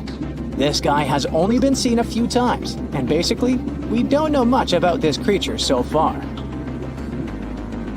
Now, the Mariana Trench is the deepest and probably the most enigmatic place on Earth, whatever that means. Bizarre creatures, such as deep-sea anglerfish, frilled and goblin sharks, Barrel-eyed fish, hatchet fish, live in a crescent-shaped trench in the western Pacific. Just 3 people have ever descended down the Challenger Deep in the southern end of the Mariana Trench. There, at a depth of almost 11,000 feet, vents are bubbling up carbon dioxide and liquid sulfur. Mud volcanoes erupt under the pressure 1,000 times greater than at the surface. And so, it's no place I want to go. So bye! Get back in there. Alright, since you clicked, yeah, you're about to visit places no less mysterious and creepy than the Mariana Trench. Your first stop is Mexico, the Yucatan Peninsula to be precise. See those bottomless sinkholes filled with crystal clear water? It's fresh water that overlies salt water seeping from the sea. The sinkholes are called cenotes. The Mayans believed these natural wells were the gateways to the underworld. Thousands of cenotes, created by collapsed limestone bedrock, form one of the world's longest underwater cave systems. You can easily get lost in this tangled, mysterious network. Now it's time to visit the Caribbean. There, you'll get to a depth of almost 8,000 feet to see the Van Dam vent field. The hydrothermal vents fire out streams of muddy, scalding water with a temperature reaching 400 degrees Fahrenheit. That's almost enough to bake a pizza. These mounds are made of talc, a substance you can find in baby powder. The Van Dam vent field is an oasis for odd species. One of those is kind of a creepy shrimp without eyes. Instead, they're equipped with patches of light-sensitive cells on their backs. Now, you don't have to travel far away. The next enigma on your list is also in the Caribbean. Just off the coast of Belize, there is a giant sinkhole. It's also blue. Yep, that's the Great Blue Hole. The thing is about 1,000 feet across and more than 400 feet deep. Once, a long time ago, this hole was a cave until rising waters filled it, making it collapse in on itself. The deeper you descend into the Great Hole's crystalline waters, the darker it becomes. You see tons of stalactite-filled caves, but don't even try to enter them unless you want to get hopelessly lost. Once you reach a depth of 50 feet, you notice the water shimmer. That's the invisible line dividing the sinkhole's salty top from the freshwater abyss. Time to get out of there. Who knows what you might come across in the murky depths? Your next destination is off the Pacific Northwest coast. Almost 500 streams of methane bubbles were discovered there several years ago. Because of the bubbles, the vents got the name champagne seeps, which sounds better than the fart spas. Scientists are still puzzling over this phenomenon. Where does the methane come from? Underwater cows? Why is its temperature warmer than that of the surrounding ocean? And most importantly, what would happen if you managed to light a match somewhere near a large bubble? Methane is a highly flammable gas, and setting a methane bubble on fire, well, you get the picture. And now you're off to Iceland. The plan is to dive into Silfra, a fissure filled with pure glacier water. This 206-foot deep crack is the only underwater place on the planet where you can touch 2 continents at once. The deeper you go, the darker it becomes. The rocky landscape looks otherworldly. Divers who dare to visit this incredible place risk having their gear frozen, getting hypothermia, or not surviving whatsoever. After all, the water temperature in Silfra Fissure is about 35 degrees Fahrenheit year-round. Your next destination is Scotland. Okay, cue the bagpipes. If you dive in the Gulf of Corryvreckan, a narrow strait between 2 islands, you'll see massive underwater rocks and deep holes. They create the 3rd largest permanent whirlpool on the planet, the Corryvreckan Maelstrom. The water moves through the strait at breakneck speed. It hits the underwater rocks, and the place looks like a pot with boiling water. The waves, created in the process, sometimes reach a height of 15 feet, and you can still hear the roaring whirlpool from 10 miles away. It's believed the Corryvreckan Maelstrom has swallowed dozens of sailors over the centuries. They were caught unaware by the ferocity of this natural phenomenon and pulled underwater in the blink of an eye. Okay, enough bagpipes. Your adventures are getting more and more extreme. You're heading for Antarctica. There, in the Southern Ocean, you'll find the Ross Sea Ice Shelf. Say that 5 times real fast. Later, not now. It's roughly the size of Spain, with the ocean underneath containing as much water as the North Sea. Once, scientists drilled all the way down through this enormous chunk of ice. Imagine their astonishment when they found life in those extreme conditions. The researchers came across dozens of mysterious species not known before. The most unnerving were upside-down swimming fish and overturned sea anemones hanging in the frigid waters. Hopefully, bizarre places with a notorious reputation don't frighten you. Well, too bad, because you're about to visit the Bermuda Triangle. It's an area between Bermuda, Florida, and Puerto Rico where planes and ships seem to vanish in thin air. For the first time, this place attracted a lot of attention in 1945. That's when 5 U.S. Navy planes disappeared during training. Before radio contact was lost, the flight leader said, "We're entering white water. Nothing seems right." After that, the planes with 14 men flying them disappeared. Even scarier, a rescue plane with 13 people on board never came back as well. Some people believe the mythical city of Atlantis lies at the bottom of the triangle. They claim its inhabitants use extraterrestrial technologies to sink ships and crash airplanes. Others blame rare and unexplored natural phenomenon, for example, magnetic anomalies, or massive pockets of flammable methane gas. There we go again. Then, if a bolt of lightning ignited a giant methane bubble near a ship or a plane, this could probably make it sink without a trace, except the smell. But methane is found everywhere all over the world, and it never behaves this way. Some experts aren't sure there's a mystery to explain whatsoever. Lots of busy routes pass through this area. No wonder more ships and planes sink there than anywhere else.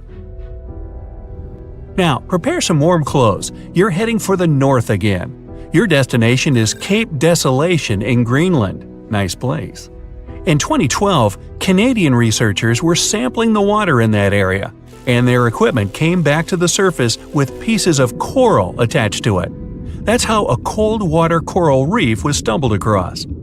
These unique pinkish corals can easily go without sunlight and live in strong currents 3,000 feet below the surface. Another unique spot you can't miss lies between Greenland and Siberia. The Gakkel Ridge is the deepest and most remote portion of the global mid-ocean ridge system. In some places, it reaches the depth of more than 3 miles. It's only natural the darkest corners of this underwater world remain unexplored. Fascinating chemical reactions happening at the bottom of the ridge produce hot fluids rich in minerals. They spew, like freshmen at a rush party, from seafloor vents. And since these vents are isolated from the rest of the ocean, they're hot spots for bizarre creatures found nowhere else in the world. Your next stop is just off the coast of Cuba. Circular columns, paved floors, symmetrical stone structures. That's what the Cuban underwater city looks like. What happened there? Why was a large city abandoned at a depth of more than 2,000 feet? Lots of people believe those are the ruins of a long-forgotten civilization. But scientists have their doubts. They claim the lost city is nothing but a natural phenomenon that appeared about 5 million years ago. The disc and donut structures often appear around the areas of the seafloor where natural gases break free. Again with the gases. When you come to visit the Sargasso Sea in the middle of the North Atlantic Ocean, you won't find its shores. Instead, it's surrounded by powerful ocean currents. These are the same currents that turn the sea into a gigantic convention for dense brown seaweed. In the 19th century, a French ship was discovered in the Sargasso Sea. Its sails were set, but not a single crew member was on board. This mysterious disappearance made people believe the seaweed was carnivorous. The Sargasso Sea is indeed a weird place. It's always eerily calm and unnaturally warm, even though it's surrounded by the churning, freezing waters of the Atlantic Ocean. Could one of these bizarre places become a home to the largest marine predator ever, the Megalodon? The giant shark's teeth, some larger than an adult man's hand, have been found pretty much all over the world. But since these creatures preferred warm, shallow waters, they lived along the coastlines of all continents except Antarctica. In other words, it'd be a waste of time to search for the giant predator in the depths of the Mariana Trench, in Greenland, or in Mexican cenotes. But then, could it choose the waters of the Caribbean to hide from the hustle and bustle of the modern world? Don't get your hopes up. There's been no proof the Megalodon does exist these days. It wasn't a shy, elusive animal, and still, no one has seen this shark lurking around recently. Not even near the fart spas. Most of the ocean is still shrouded in mystery, whether we're talking about dark corners or creatures that are hiding in the depths. But sometimes, it gives us a peek into scary things it hides in its cold, dark depths. Like when you hear on the news that there are some deep-sea creatures washed ashore after a powerful storm once again. Some just look weird, while others are real monsters that live at depths of more than 3,300 feet. The coldest and deepest parts of the ocean have created one specific phenomenon called gigantism. So, sea spiders, squids, worms, and many other animals, mostly invertebrates, or creatures without backbones, they're all way bigger and scarier than the versions we see in the more shallow areas. In the Pacific depths, you can see a sea sponge as large as a minivan. Or what about the colossal squid that lives in sub-Antarctic waters and is nearly 14 times longer than the arrow squid, a type that mostly lives in New Zealand? Researchers found many of these underwater monsters in the abyssal zone of the ocean. Back in 2021, the researchers showed images of the giant phantom jelly. It was at a depth of 3,200 feet. Its tentacles were 33 feet long. Wow, I wouldn't like to face that one on the beach. It probably eats only small fish and plankton, but it can swim to depths of more than 21,900 feet. And down there, this giant jelly doesn't have enough food. How does it survive then? Scientists haven't figured it out yet. And there are even more questions related to the giant squid, the biggest one ever found. This monster is 43 feet long, with a weight of nearly a ton. Imagine if those tentacles would grab your car, or something like that. They would smash it like it was a toy. There's no light in the abyssal zone. Sun rays just can't penetrate that deep. So there's no algae or underwater plants there. Local animals mostly eat snow. Marine snow is not like the regular one you build a snowman with.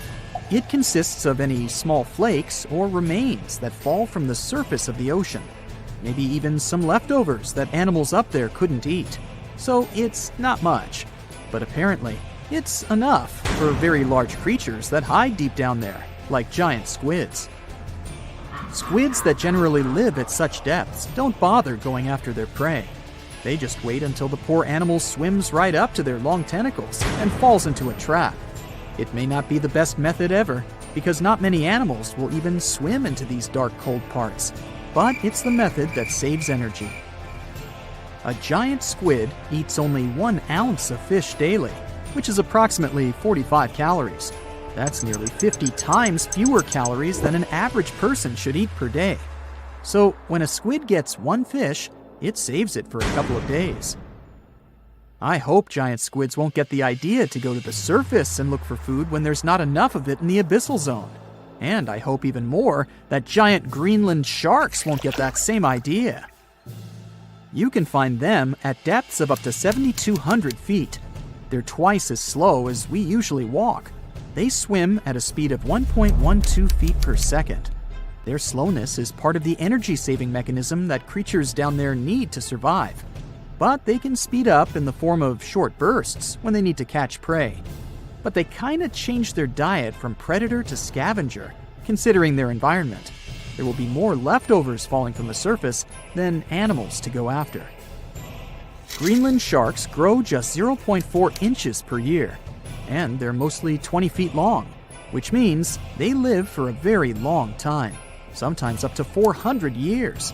They also have a slow metabolism, and that's one of the main factors for their long life, too. Greenland sharks like to spend their time in cold waters. They're adapted to that, since their tissues have specific chemical compounds that prevent the forming of ice crystals all over their body. That means they have some sort of natural antifreeze. So what makes them so big? Scientists are still not sure, but some theories try to explain it. There's this thing called Kleiber's rule that says bigger animals tend to be more efficient. Just take a small fish and compare it to a whale with a mass hundreds of times bigger. The whale has a greater metabolism. It conserves energy more efficiently and loses less of it to the surroundings through heat. Moving on, bigger animals can ingest bigger prey. They're more likely to go through tough issues in their environment or defend themselves from predators going after them. Also, the body gets bigger when temperatures are lower. The Greenland shark is a perfect example. So are giant sea spiders. Sea spiders are generally common, and you find some very small ones at 0.04 inches. But in deeper parts of the Antarctic, they become 3-foot-long giants. They grow so big because the cold water has more oxygen. That way, more of it diffuses into the animal's body, and that allows it to grow bigger. Yeah, both as a creature and a nightmare. And how about this giant tube worm? Researchers found it accidentally while they were exploring the mysteries of the Pacific Ocean floor. They stumbled upon unusual hydrothermal vents. Volcanic heat is a thing that gets them going. As water seeps down through faults or cracks in the rock, these vents change their direction. When the water gets out of the vent, it's rich in different minerals and chemicals. Most animals wouldn't survive being around this toxic soup of chemicals, but not these tube worms.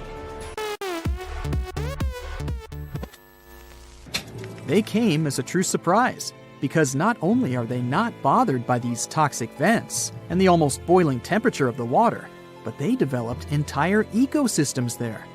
They're unique because they don't need sunlight to survive. Instead, small bacteria are their main source of energy. That bacteria gets their energy directly from these toxic chemicals. So it's not photosynthesis, but a process called chemosynthesis. And these tube worms don't have mouths.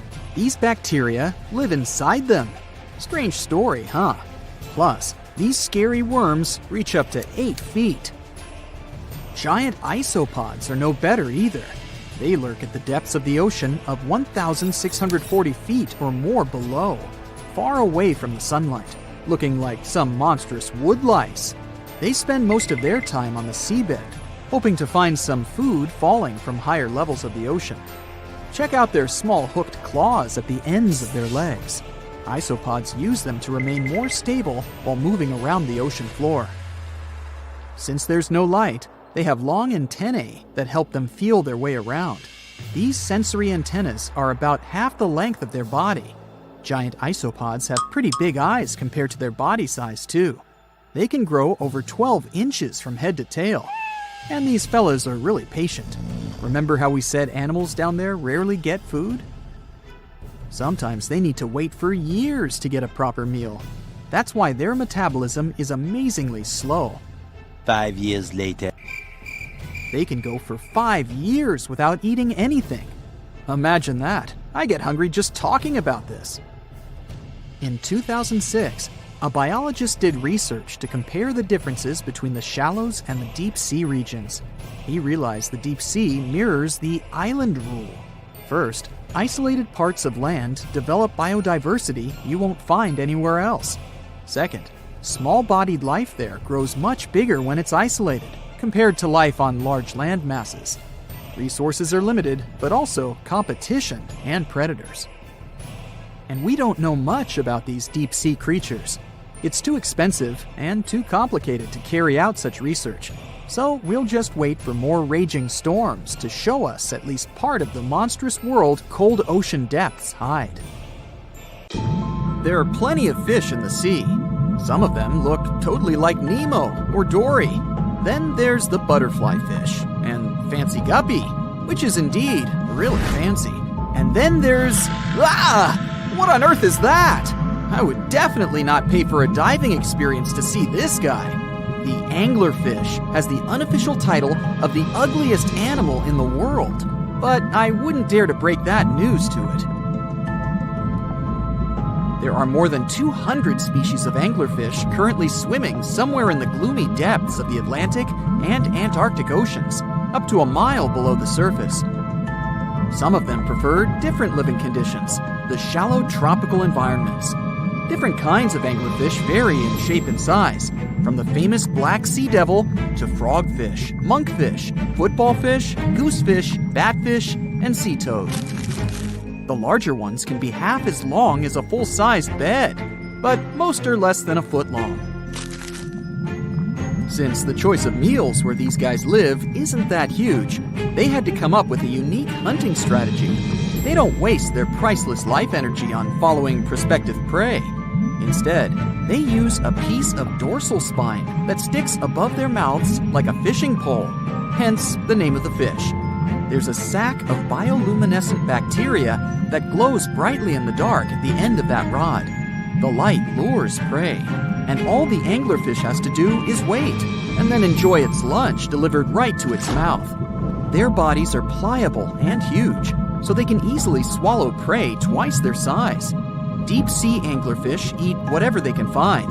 Species that live in more shallow water aren't picky either, and can eat anything from shrimp to snails and small fish. Only female anglerfish have the cool fishing rod feature though. So what about their males? Finding a soulmate deep under the sea isn't that easy. I mean, literally, there's no light down there. Plus, there are frigid temperatures and low oxygen levels. Anglerfish can't afford to go on many dates in those conditions, so they mate for life. And before you go aw about it, I have to tell you, they do it in quite a special way. Male anglerfish are much smaller than their ladies. The contrast is so striking that when researchers first got interested in their love life, they thought those males were actually the offspring, or larvae, hanging out next to their moms. Certain anglerfish male species have receptors that alert them that there's a female nearby. After they mate, the male bites into his woman and stays attached to her head, belly, near her tail, and other areas he can access. While they morph together forever, the female fish gets the male's cells, DNA, and reproductive organs, but loses her immune response cells. The male gets free permanent housing and nutrition. Given the current real estate prices, it sounds like a dream. But that accommodation is shared by up to 8 males, and they can't move out if they ever feel like it. You're unlikely to meet this deep-sea fish in real life, but if you meet an anglerfish in your favorite video game, remember that you can easily outswim it and make it kinder to you with tranquilizing arrows. Once you befriend it, the anglerfish can be your scout and help you discover new areas with its bioluminescent pods. Back in the real world, down in the twilight zone of the ocean, about 650 to 3,300 feet down, the anglerfish isn't the only creature you're lucky you'll probably never meet. Many of the locals look like they come straight out of science fiction or horror movies, but that's because they had to adapt to this dark, deep world. I did my best to get you prepared for the creatures you're going to meet, starting with the common fangtooth. They spend most of their lives deep down, but at night, they move toward the surface to snack. These guys are more active than most other deep-sea dwellers. They don't wait for food to come their way, but actually follow it, and then get it with their long, hungry teeth. They don't have a built-in light bulb like the anglerfish, so they've developed a great sense of smell and use as much sunlight as they can get there in the depth to get around. Sometimes, even the shadow of a passing by prospective prey is enough for them to switch to action mode. And though they don't look too charming, they're completely harmless to humans if you ever run into one of these guys. Stoplight Loosejaw sounds like a great name for an alternative band, but it's actually another deep-sea resident with sneaky hunting habits. It has special light-producing photophores under each eye. They emit green and red light like a stoplight, hence the name of the fish. Unlike other fish, these guys hardly ever leave the twilight and midnight zones. Their lower jaw is a quarter of the total body length, and the stoplight keeps it open all the time, hoping to get some lunch. It looks like a ferocious predator, but mostly prefers zooplankton, with an occasional dessert of shrimp, krill, and fish. I'm sure you didn't expect to meet a hybrid of an eel and a bird, but here it is! The slender snipe eel has a beak, much like that of a bird, with curving tips. The beak is equipped with tiny hooked teeth that the eels use to catch the antennae of delicious shrimp. And it sure is slender, stretching up to 5 feet and weighing only a few ounces. Scientists don't know all of this guy's secrets, since it's pretty tricky to study in their natural habitat. But it looks like they only produce offspring once in a lifetime, and then pass away. Glass squids like to take it easy in life, and literally go with the flow. They're filled with a solution which is lighter than water, so they don't have to make any effort to move around the deep sea, looking for food and partners. These creatures are transparent, so they blend into any landscape and don't even cast a shadow while moving. Talk about a great survival tactic. If danger finds it anyway, it can transform into a lumpy ball, pushing its head and tentacles into its mantle cavity. It can also release ink into the mantle and go from transparent to black. The same ink can protect it against hungry whales and seabirds. Another tactic they use to scare off predators is to activate their light-emitting organs around their eyes. I'm getting hungry. Maybe I can snack on this sea cucumber. Ouch, it's moving! So I guess it doesn't belong in a salad after all. These soft-bodied fellows live in all parts of the ocean, from shallow waters to the deep underwater world. Most of them slowly move around with their tiny feet, but some crawl around by flexing their bodies. Sea cucumbers can shed their internal organs when there's a predator approaching. Those sticky organs distract the intruder, and the happy cucumber moves on and just grows the organs back. What's that glistening in the distance? Looks like someone dropped gems in the water. That's a sea sapphire, also known as the most beautiful animal you've never seen. Some males of this type of copepod can change color from deep blue to purple, red, or gold. 1 second later, it's gone. And it's back, shimmering bright. The secret to this magic is that their bodies are transparent and reflect light differently at certain angles. It looks like it's their way of communicating between each other and attracting mates.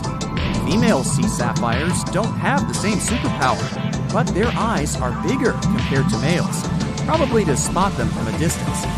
Males roam wild and free, and their ladies stay in the crystal palaces of strange barrel-shaped jellies called salps. Hello, Brightsiders! Do you know where the deepest place in the world is? I think it's in the Pacific Ocean, near the Philippines and Papua New Guinea. It's the famous Mariana Trench. So let's take a tape measure, a very long one, and attach its end to the boat on the surface. Now we hold our breath and jump in the water. Fish and marine animals swim by. We descend lower to the depths and into total darkness. And after several hours, we reach Challenger Deep. The tape measure shows a depth of 36,200 feet. The famous Mariana Trench is not the deepest place on Earth, as everybody thought. The Kola super deep borehole, located in Murmansk region in Russia, beats it by a wide margin. And scientists have discovered something unusual and sinister there. When geologists were drilling the hole, they could reach the depth of 9 miles. And then they encountered voids. Scientists on the surface were surprised and scratched their heads and then decided to lower a microphone and dozens of other sensors in these voids. The temperature down below turned out to be 2,000 degrees Fahrenheit. And the microphone recorded something that sounded like human groans and screams. Many people thought the scientists had been able to drill into the underworld. The shocked people up above had already begun to panic, but suddenly an unknown creature jumped out of the drill pipe. It looked like a black goat that walked on its hind legs. Its body was shrouded in black flames. the creature got out of those deep hollows and ran off into an unknown direction. Okay, wait. These are just myths that one newspaper published on the 1st of April. It's International Joke Day, by the way, but many people believed it.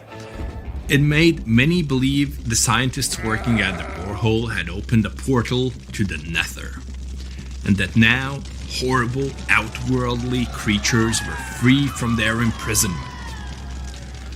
But like with any myth, there's some truth to it. The deeper the scientists drilled, the higher the temperature got. At 3 miles deep, it was 160 degrees. At 4.5 miles, it was 250. And at the maximum depth of 7.5 miles, the sensors recorded a temperature of 413 degrees. One day, scientists heard a loud explosion underground. They stopped working and everyone tried to find out what caused such a loud pop. But there was seemingly nothing there. After a while, they continued drilling deeper, and at the same depth, no accidents happened. The drilling began in May 1970. They passed the first 4.5 miles quite easily, and it was primarily hard granite rock. It was like drilling through a hard wall. But then their drill went into softer layers, and the shaft of the hole began to crumble. It was like drilling in wet sand. Every time the workers took the drill out, there was a risk that the hole would collapse under its own weight. As that eventually happened, the scientists picked a new direction to drill, and you know what's interesting? In the end, the map of the entire well looked not like a straight beam from top to bottom, but like a tree trunk which had diverged into many different routes. 9 years later, scientists reached the depth of 31,400 feet and broke the world record for the deepest borehole. By 1983, they made it another 8,000 feet deeper. After a brief pause in the work, there was an accident. A part of the drill broke away from the main body and remained in the borehole. For several months, scientists tried to extract the drill, but nothing worked, and they had to return to the depth of 4.5 miles and start all over again. The drill was divided into sections, and one such unit could only last about 4 hours before it had to be replaced. In terms of depth, that was only about 32 feet of drilling. Then the drill was lifted to the surface, replaced, and lowered back down. On average, the drilling speed was about 200 feet per month. That's like a 20-story building. In 1990, 20 years after the work had begun, scientists reached the final depth of 40,230 feet. That's like 100 soccer fields down. And after another accident, the work stopped. Guinness World Records registered the Kola Super Deep Borehole as the deepest borehole in the world. It's like Mount Everest plus 9 Empire State Buildings on top of it. One of the most unusual discoveries at the Kola Super Deep Borehole was that the soil at the depth of about 2 miles almost perfectly matches the composition of the surface of the moon. It has given us more insight into how our ancient satellite appeared and formed. It seems that in the early stages of Earth's formation, a giant asteroid crashed into our planet. With that kind of force, it caused an explosion so powerful that part of our planet broke off and flew upward. This chunk of Earth remained in our planet's orbit, cooled, and later formed into the moon we know today. Another surprise for the workers was the presence of gold. There was about 2.5 ounces of gold for every ton of soil lifted. The deeper the scientists went, the older the rocks were. In layers of rock about 2.8 billion years old, they found fossilized remains of living organisms. It made the world of science bubble with excitement, as it meant that life on our planet appeared 1.5 billion years earlier than first thought. In the early 1990s, they shut down the drilling project. Gradually, the buildings around the borehole and the drilling equipment were lost. Today, a lot of tourists visit the place. It's because of those same myths about creatures from the underworld. Yes, there's a hole 7.5 miles deep under that rusty lid. But the scientists working there never reached their goal. They wanted to drill into the Earth's mantle, but to do that, they would have had to dig down to a depth of about 44 miles. At 200 feet per month, it would have taken as long as 80 years. That's assuming no accidents happened. But the deeper it goes, the more interesting it gets. A few years ago, they found a massive amount of water deep underground. Somewhere up to 370 miles down, there's a substantial ocean billions of years old, and the amount of water there is several times greater than in all the oceans, seas, and rivers combined on the surface of Earth. The water there is at a scorching 2,800 degrees Fahrenheit. But because it's under a tremendous pressure, it doesn't evaporate. It's encased in a crystalline structure of minerals.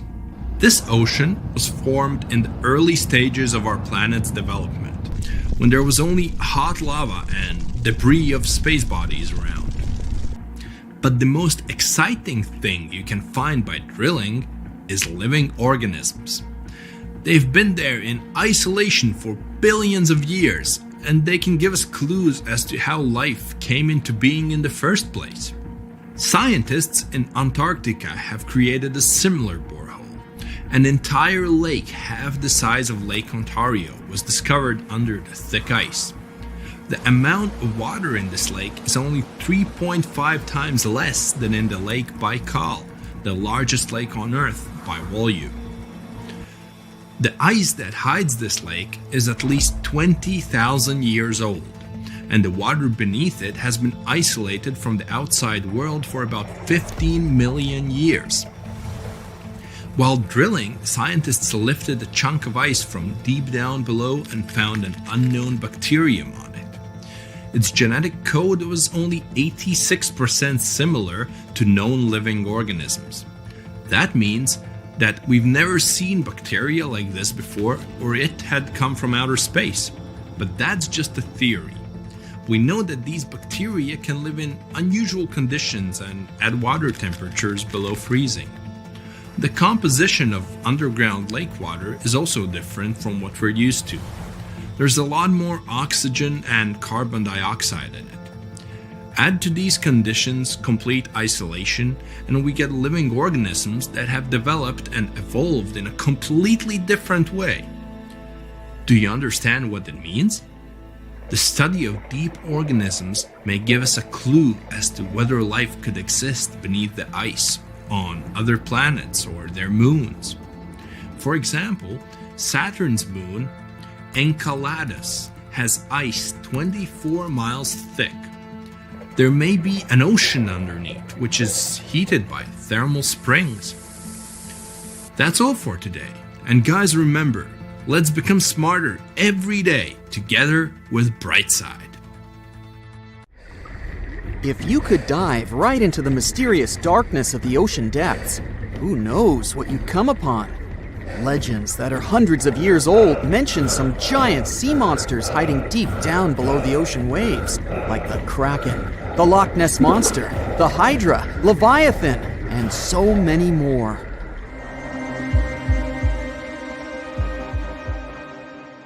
Okay, no one has ever seen such monsters, but there are still weird and unusually big sea spiders, squid, worms, and many other animals that grew way more than we'd expected. Take a look at the colossal squid from sub-Antarctic waters.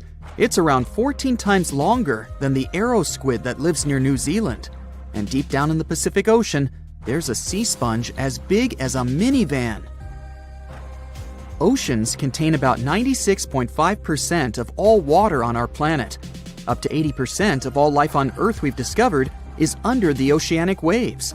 We haven't explored, mapped, or even seen more than 80% of the ocean. In fact, we've mapped Mars better than we have the ocean bottom. The pressure down there is insane, and it would make you feel like you're holding up almost 50 jumbo jets, and temperatures at such depths are extremely low. Conditions deep below the oceanic surface are harsh, so creatures that live there need to adjust. That's why many of them grew very, very big to survive. Creatures that live in cold, dark depths are so big because of a phenomenon called deep sea gigantism. The deeper you go below the oceanic surface, the less sunlight there is. That's why the temperatures drastically fall. The result of this is increased cell size and longer life of creatures. Also, these creatures don't have as much oxygen as the marine animals that live in shallower parts, and their food sources are minimal. Much of the food they get comes from shallower waters, and only a little bit trickles down to the deeper parts. And when there's not enough food, being large is an advantage. Larger creatures can move farther and faster to find something to eat. Their metabolism works slower. They don't digest the food that fast, so they can store food and conserve energy for hard times when they can't find anything to eat. They don't need to regulate their body temperature either, which also helps them save some energy, which they can then transfer to other body processes. They mature more slowly and later than those living in shallow waters. The majority of fish species that dwell in deep waters live 30 years or even more. Orange ruffy fish, on the other hand, live up to 150 years. This fella grows 24 feet in length and weighs up to 1.5 tons. But it grows to be so big for centuries. They start looking for partners when they're 150 years old. And they can also live this long because there are not so many predators at such depths. Also, there are no humans or other things that can disturb them or endanger their existence. At such depths, the environment is pretty stable, so many animals there are like living fossils because they probably haven't changed in millions of years. The first 650 feet of the ocean's depth are considered to be the open ocean. The majority of the marine life we've discovered lives there, since that's the area the sun can still reach. And then, as you continue going deeper, you reach the twilight zone. It seems like nothing lives there. But at about 820 feet, you see a small oasis of ancient life blooming. For example, there are sea lilies, animals that have been living at such depths unchanged for millions of years. Coelacanths, another living fossil, have been living in the ocean for more than 360 million years. Hagfish haven't changed in a very long time either, for over 300 million years. This creature lives at depths of 5,500 feet. They evolved before the rest of the vertebrates, which is why this is the only living animal without jaws or a spine, even though it still has a skull. Deep-sea creatures can't survive in shallow waters. They've evolved to live in depths under bigger hydrostatic pressure. Humans and other organisms that have internal spaces filled with gas would end up crushed if we could go to such depths. That's why deep-sea divers always need to wear special dive suits designed for surroundings with higher pressure, even though they're not going that deep to the areas where these giants live.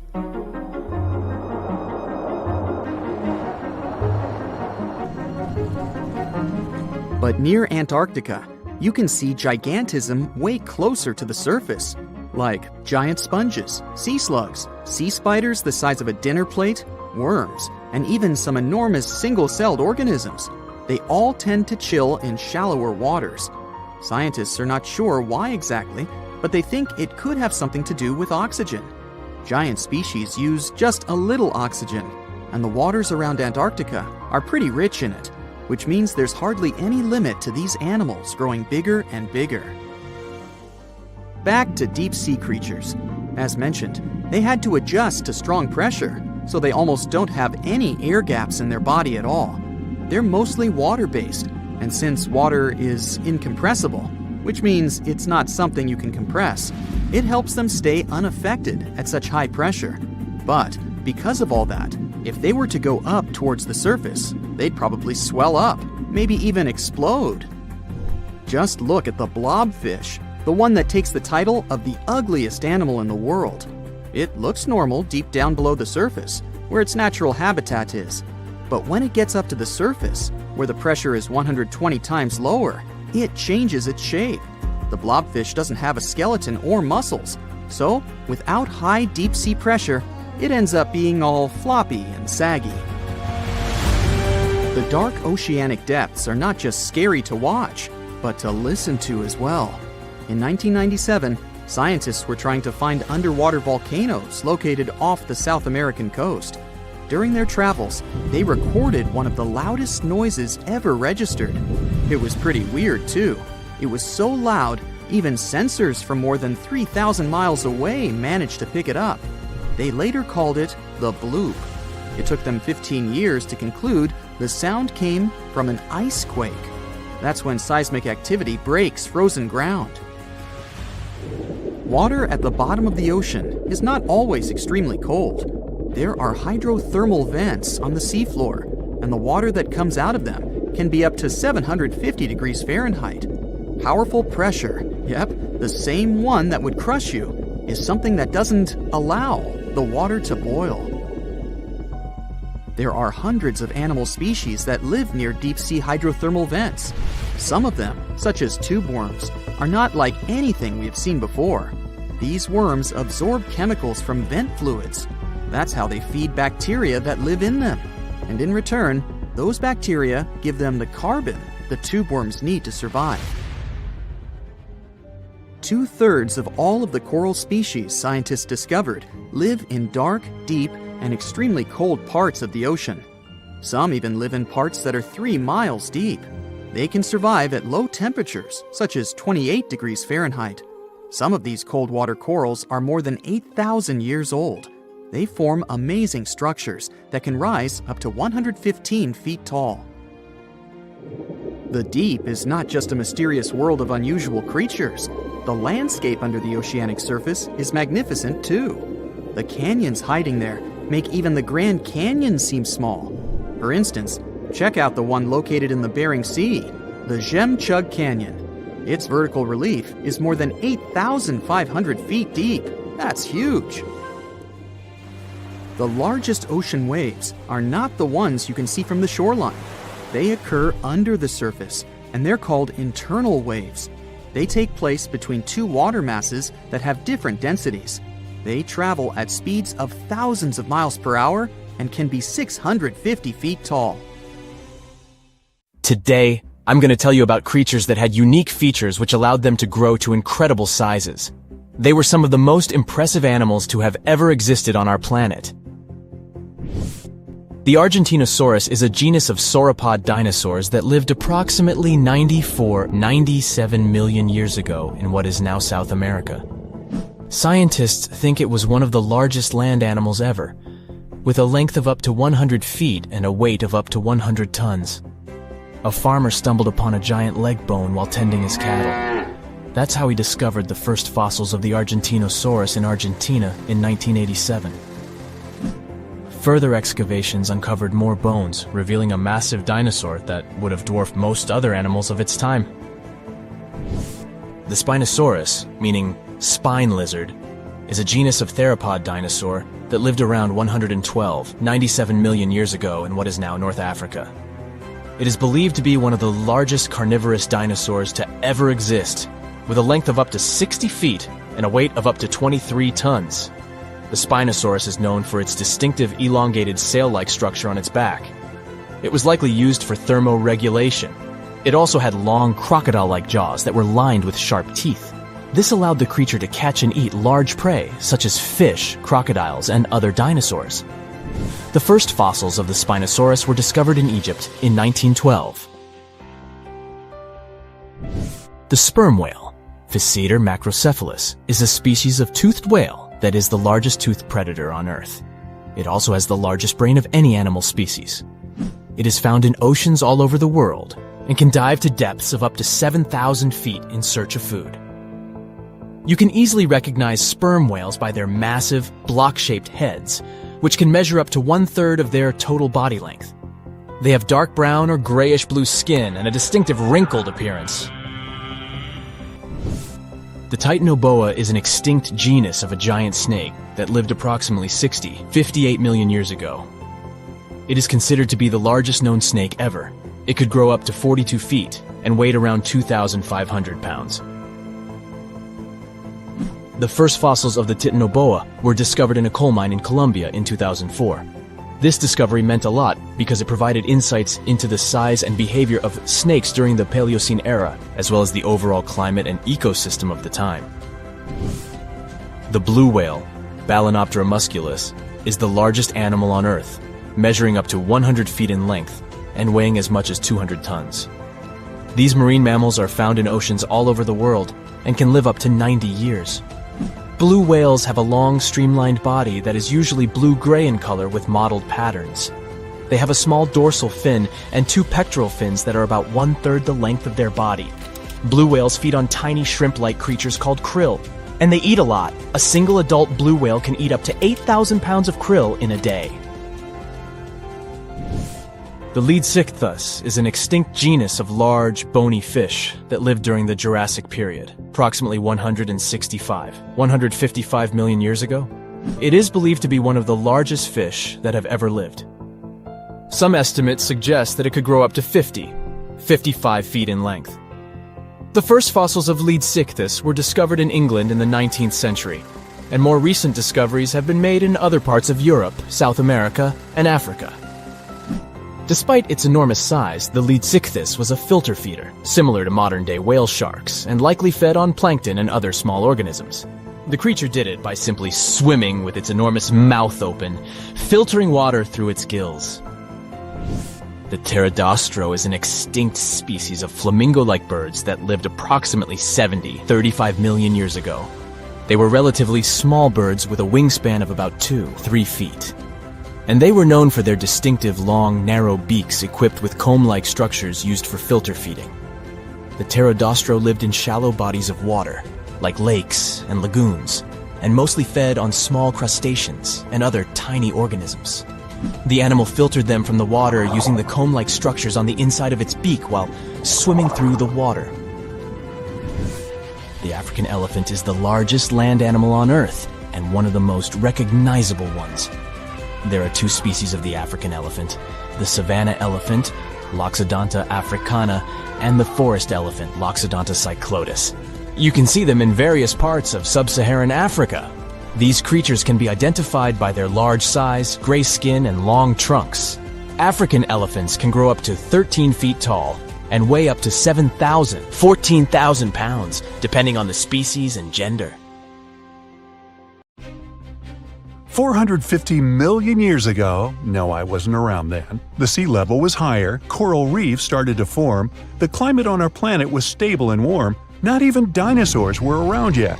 The time when bony and jawed fish we know as sharks appeared.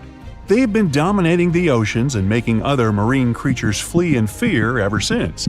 Many of them, like great white sharks, have evolved and adjusted to life in the open ocean as hunters with a pretty high position in the food chain.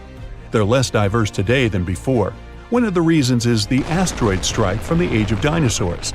After it reduced the number of shark species, only smaller and deep-water kinds that ate primarily fish survived.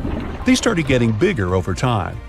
Near the surface, sharks such as makos or great white ones develop faster movements and are somewhat between gray and blue to blend in with their surroundings. The epaulet shark can even walk on the land. It can't take a walk on the beach because it can't breathe outside of the water, but it lives on coral flats in shallow tropical waters, so it can walk in kind of a crawling motion. But deep down below, there are mysterious alien-looking, often huge shark species that didn't come to the surface, which is why they didn't need to adjust to the new environment and different conditions. They haven't changed a lot through time, so they're some living fossils. These creatures mostly don't have 5 gill slits, the most common number, but 6 or 7. It's because there's less oxygen the deeper you go in the ocean, so they need more gill slits. Sharks on the surface evolved to have fewer gill slits. Six-gill sharks are the most primitive sharks we have today. Their skeletons are like those of ancient extinct sharks, and they can survive only in very deep waters. Like cats, sharks have a layer of reflective cells placed inside their eyes, which helps them see better in the dark, deep sea or cloudy waters. Sharks on the surface have big eyes because they evolved to hunt in the sunlight, so they tend to rely on their vision. Those that live in shallow waters have small eyes, so they can protect themselves from the sand. Like some other deep-sea creatures, six-gill sharks also have bigger eyes to take in as much light as possible. They have more light-sensing rods, but don't distinguish colors that well. In the ocean's twilight zone, with the minimum of sunlight, there's a couple of bioluminescent shark species. They don't take in light within their eyes, but produce or re-emit it with their bodies. Their skin or organs have specialized cells that produce a soft blue-green light. Deep-sea creatures that produce their own light do that to attract their prey, deter animals from going after them, or, scientists think, communicate with each other. It can even help them to camouflage. They do it by hiding their silhouettes from animals going after them. They produce enough light to match their surroundings. The biggest luminous underwater creature is the kitefin shark, found swimming 980 feet below sea level, preying on groundfish or smaller sharks. It can grow almost 6 feet long and lives 3,200 feet below sea level. Deep-sea sharks are also bigger than those on the surface. The Greenland shark can grow up to 24 feet long, bigger than a great white. There's a thing called deep-sea gigantism. Creatures in nutrient-poor depths of the ocean grow bigger because, that way, they lose less energy as heat. The Greenland shark lives its life in slow motion. It has a slow metabolism and can go very long periods without food. With their slow pace, they evolved to live up to 500 years at depths of 7,200 feet. Sharks in shallow waters catch their prey relying on agility and speed, but for them it's easier because there's plenty of food on the surface. Deep-sea sharks, with less food and slower life rhythm, had to develop a different style. They're more opportunistic, definitely not picky, and don't care if their future meal is alive or not. Frilled shark, another living fossil from the darkest depths, hasn't evolved much through time, and they're one of the last of their kind, with all of their relatives already gone extinct. It grows up to 7 feet long, primarily hunts on squid, and catches other sharks and fish. It looks like a dinosaur, a snake-like face, a long, smooth, thin body that moves in a serpentine way. It can propel itself with the power of its tail and curl like snakes. They don't swim in a straight line like other sharks. Cookie cutter shark grows up to 20 inches. It got the name because of the way it feeds, biting off small pieces. It's a parasite creature, which means it feeds off bigger animals but leaves them alive. They have sharp teeth and sometimes even swallow those that fall off on purpose. Some researchers think it could be because they live in the depths that are nutrient poor. If they swallow the teeth, they could recycle calcium and other material from it. Prickly shark is a rare and unusual creature with many thorn-like denticles and 2 small dorsal fins. It lives mostly in the depths of the Pacific region up to 1,900 feet. Ghost sharks are not even real sharks, but fish closely related to them and rays. They have big pectoral and pelvic fins, 2 dorsal fins, pretty big eyes, and unlike their cousins, have a single external gill opening. Ghost sharks have slender tails and can grow up to 80 inches, silver to blackish color. They sometimes live in rivers and coastal waters, but also in the depths of the ocean of 8,200 feet or even deeper. They are pretty weak swimmers, so they tend to feed on invertebrates and small fish. Goblin sharks. Swimming through the deep sea, this creepy shark with a flabby body suddenly sees a small, innocent squid.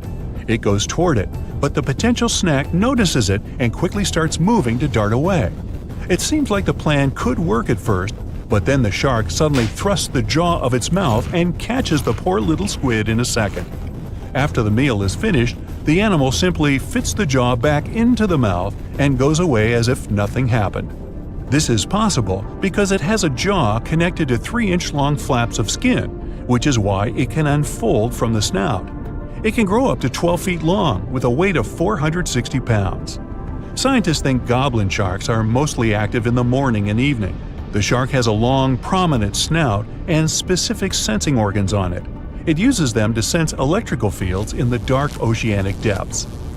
Seven-gill shark is a big cow shark, brown to silver-gray on top, white underneath, black and white spots, with a thick body, a small dorsal fin, and a wide, blunt snout.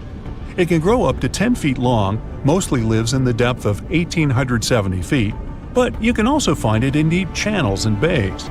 It can be aggressive toward humans if provoked, so don't. Like most deep-sea creatures, it's an opportunistic hunter that's not quite picky but likes to go after dolphins, seals, porpoises, and other marine animals. Megamouth sharks mostly live in the depths of 15,000 feet and spend most of their time in the dark, like me. Scientists discovered it in 1976 because it went near the surface at night to feed on zooplankton. That's the only time these sharks go there. During the day, they return to their quiet, dark, and mysterious depths. They are filter feeders, which means they keep their mouths wide open while swimming, so they filter the planktons they like to eat. There are organs that produce light inside of their mouths, which attracts potential prey, such as pelagic crustaceans. These sharks live in the deep parts of the ocean, but you can rarely find them below almost 2 miles. Scientists think some other, stronger bony fishes outcompeted them. Deep parts of oceans became oxygenated around 70 million years ago, and sharks have been around way longer. But bony fishes adjusted and adapted efficient ways to use oxygen, while sharks were slow with adaptations, so they lost.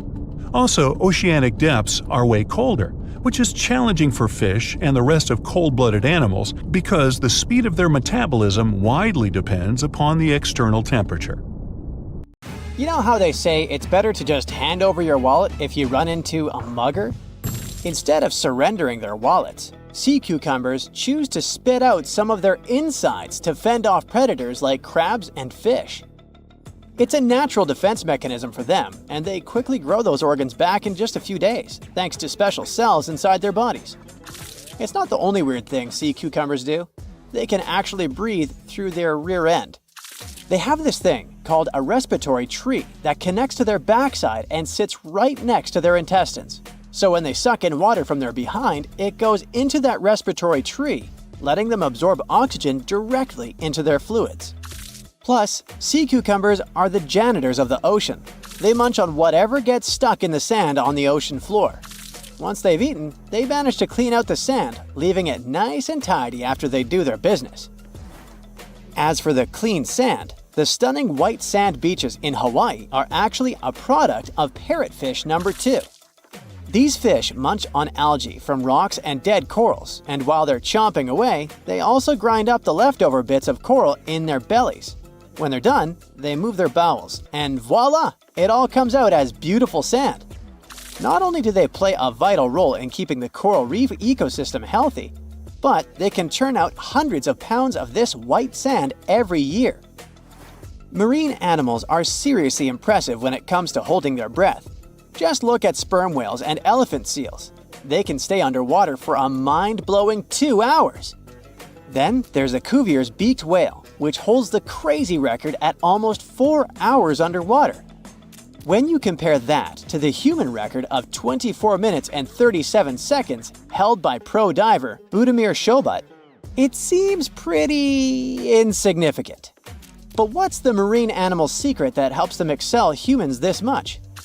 Unlike us, these sea creatures have a ton of hemoglobin and myoglobin in their blood and muscles, allowing them to store way more oxygen. When their oxygen runs low, myoglobin steps up and releases even more. Plus, they can tolerate higher levels of CO2, so they don't feel the need to breathe as quickly.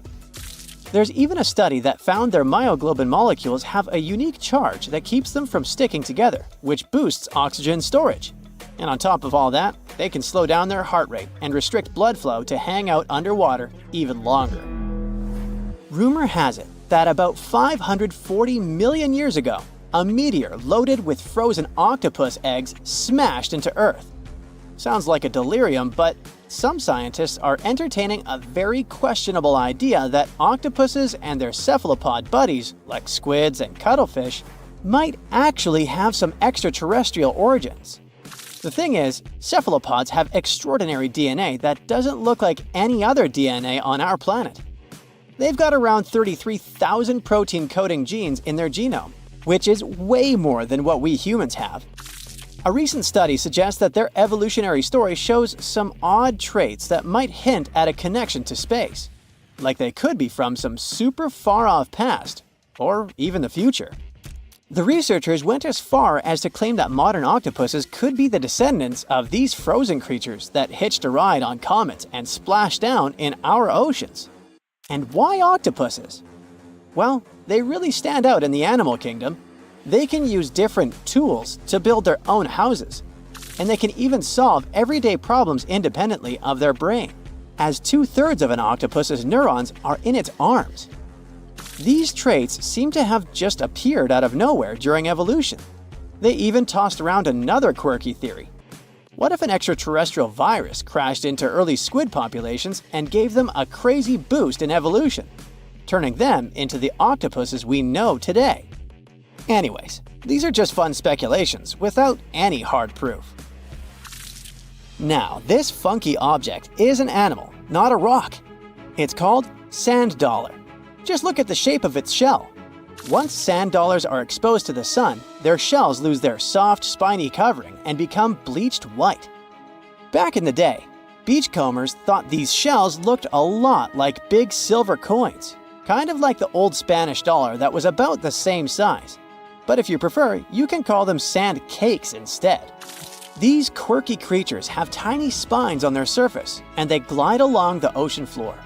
They use small tube feet that line the grooves on their underside to grab bits of food like plankton and algae, which they then send to their mouths. Inside, they have 5 triangular teeth that help them munch on their meals. In some Georgia folklore, sand dollars are said to represent coins lost by mermaids. Sand dollars have a unique talent for cloning themselves. They can do this for a bunch of reasons, like when a predator comes around. Some species of sand dollar larvae can actually split in half as a defense mechanism. It takes about 24 hours for them to clone themselves, and the new larvae end up being about 2/3 smaller than the original, which helps them hide from danger. Wait, is that a giant sea hot dog racing through the ocean? Sorta. Some scientists have joked that sperm whales seriously resemble enormous hot dogs. These massive creatures can take quick naps, standing up for about 10 to 15 minutes. They only sleep about 7% of the time, mostly between 6 p.m. and midnight. Sperm whales also have a cool ability to retract and extend their eyes, thanks to a thick retractor muscle around them, but they can't actually roll their eyes in their sockets. Plus, they have the most asymmetrical skull of any mammal out there. Oh, and let's not forget, they have the largest brain of any living creature, weighing in at over 9 pounds. Unlike us humans, if dolphins went into full-on snooze, they'd stop breathing and could drown. So they figured out a genius solution. They let only one side of their brain sleep at a time. This means one half stays awake to keep them breathing and watching out for any potential threats. When they snooze, they only close one eye. If their right brain is resting, their left eye is shut, and vice versa. This unique sleep style is called unihemispheric sleep, and it lets them recharge without ever fully losing awareness. On top of that, dolphins might be using corals and sponges like their own little pharmacies. Scientists have seen them rubbing their bodies against specific types of coral and sponges, suggesting they might be treating skin issues. They've even spotted dolphins lining up to take turns at these spots, using corals like Gorgonian coral Rumphella aggregata, leather coral, and some sponges.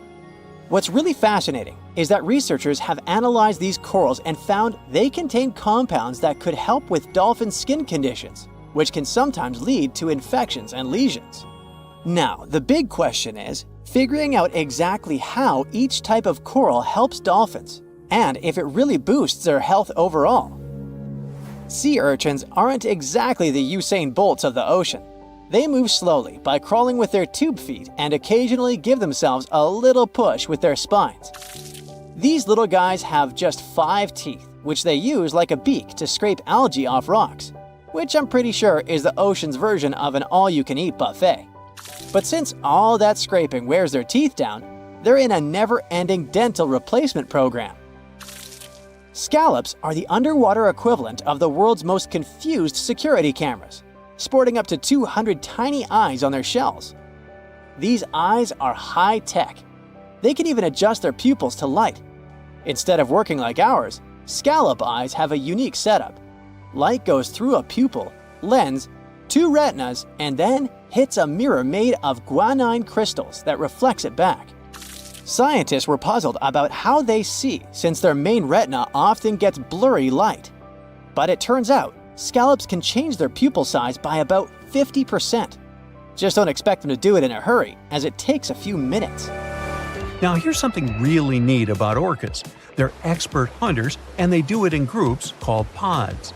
A pod can consist of up to 40 orcas, forming a very effective hunting team. Interestingly, there are distinct types of pods: resident and transient.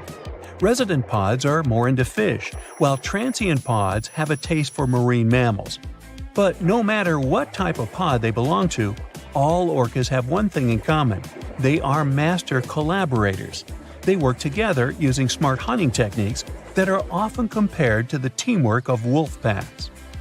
Almost 95% of jellyfish's body is made of water. For comparison, the human body is 60% water.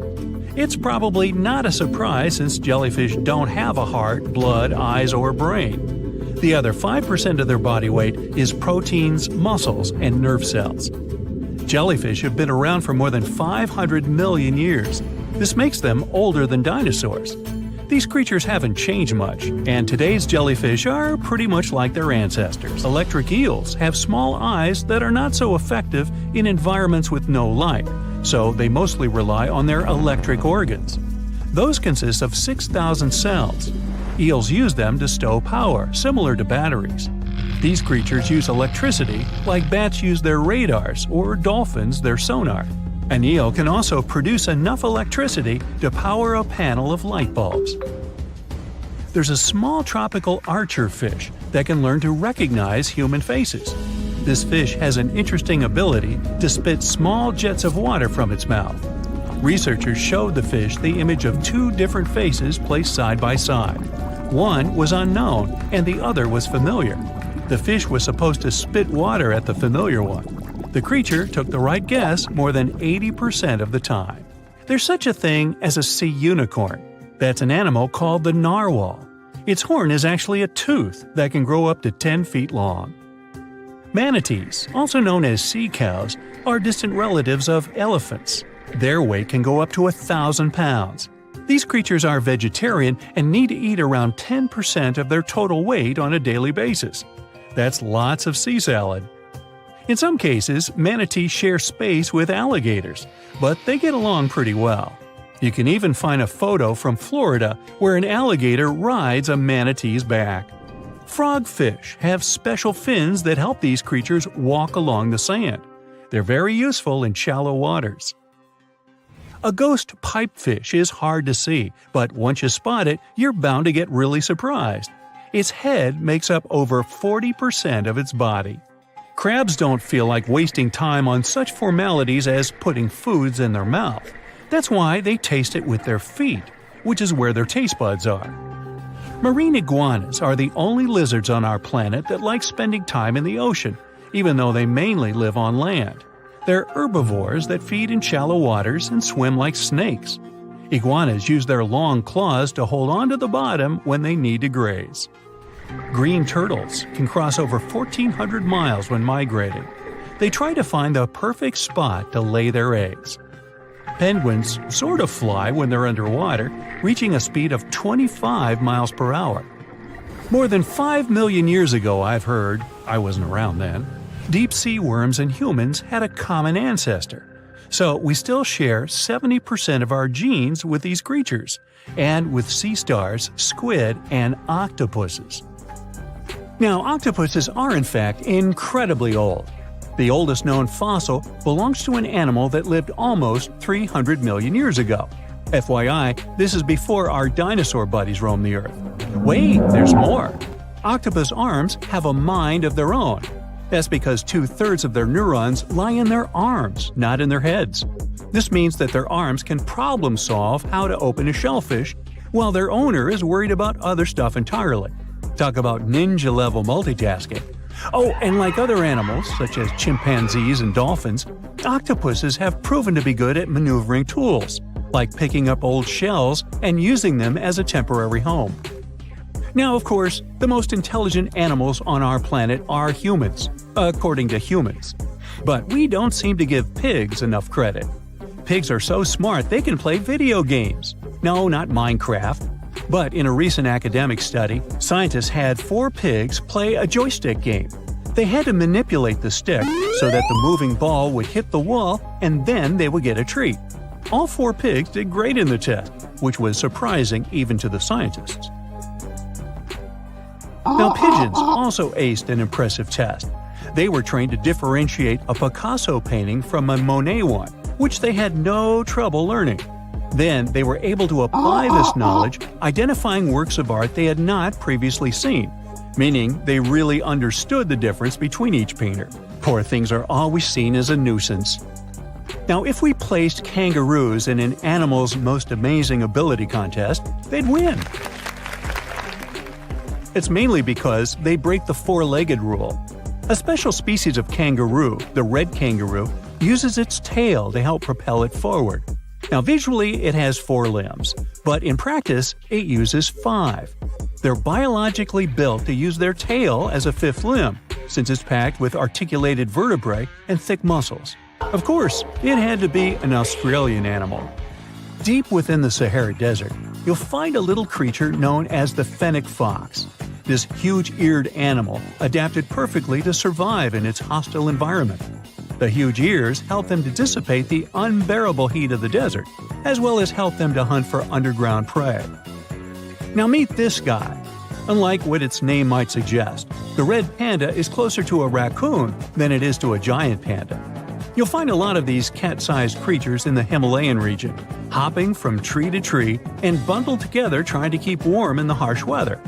They're gentle and friendly like their big panda cousins and occasionally enjoy eating some bamboo sticks.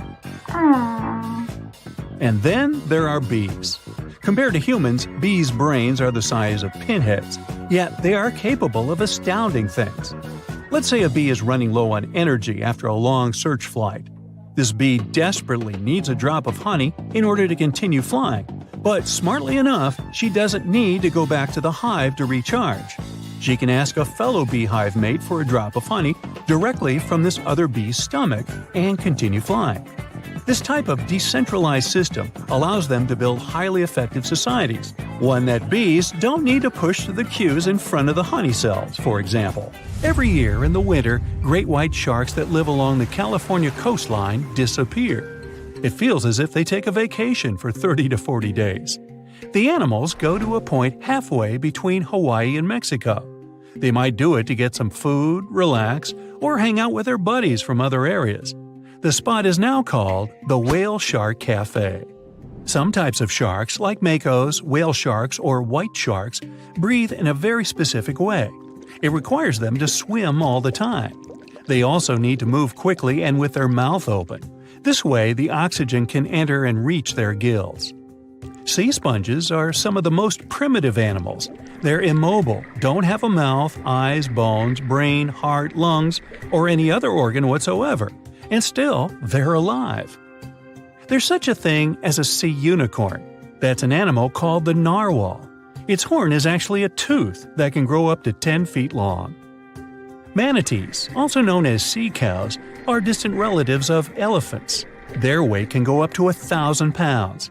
These creatures are vegetarian and need to eat around 10% of their total weight on a daily basis. That's lots of sea salad. In some cases, manatees share space with alligators, but they get along pretty well. You can even find a photo from Florida where an alligator rides a manatee's back. Frogfish have special fins that help these creatures walk along the sand. They're very useful in shallow waters. A ghost pipefish is hard to see, but once you spot it, you're bound to get really surprised. Its head makes up over 40% of its body. Crabs don't feel like wasting time on such formalities as putting foods in their mouth. That's why they taste it with their feet, which is where their taste buds are. Marine iguanas are the only lizards on our planet that like spending time in the ocean, even though they mainly live on land. They're herbivores that feed in shallow waters and swim like snakes. There's something known as the orange cat behavior, and apparently it's not just a meme. So far, scientists have been able to understand that coat color is connected to a feline's gender. And since orange is an X chromosome, orange cats are usually males, like Garfield. The so-called orange cat behavior describes ginger cats as agents of chaos. Again, pretty much like Garfield. However, there haven't been any conclusive studies on whether coat color and cat behavior are truly linked. In terms of vision, mantis shrimps probably have the most psychedelic vision out of all animals. These funny-looking creatures have a whopping 16 varieties of photoreceptors, with 5 of them reserved for the ultraviolet or UV spectrum. Ultraviolet rays are really short wavelengths, which are invisible to humans. The thing science still doesn't understand is how exactly these mantis shrimp view the world around them. Sure, they can perceive a bunch of colors, but they can't necessarily distinguish all of these colors among themselves. It can be that they just see a lot of really vivid, really blurry colors, but we haven't figured out a way to check that out. Now, to say sloths are cute is an understatement. They may be one of the friendliest animals in the jungle, but there's more.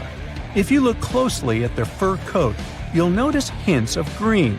These greeneries are actually tiny little algae that grow alongside sloths. They help sloths to camouflage better in the jungle, but they also nurture them.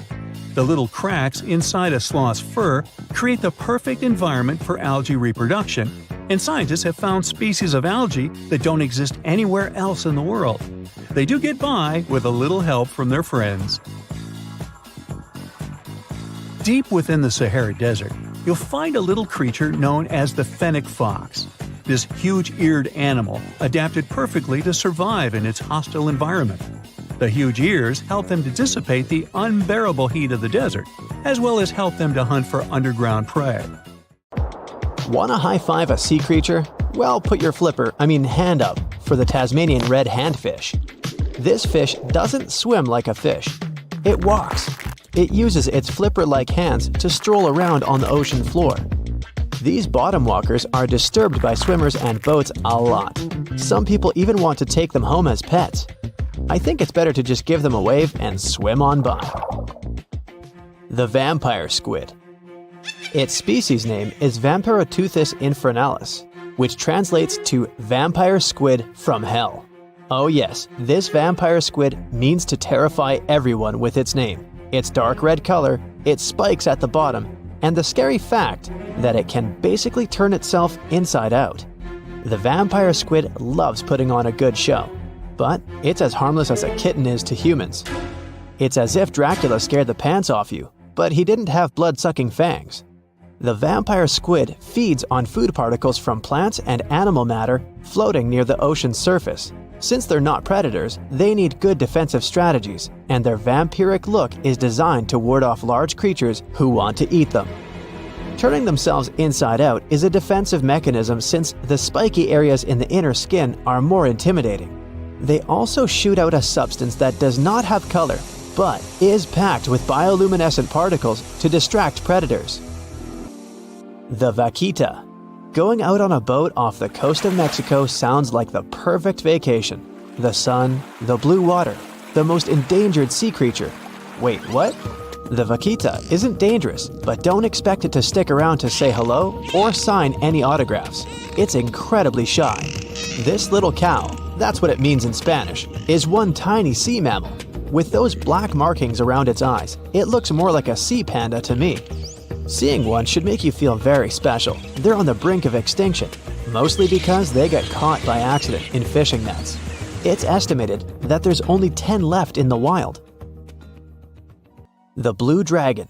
This little creature looks like something out of a kid's fantasy movie.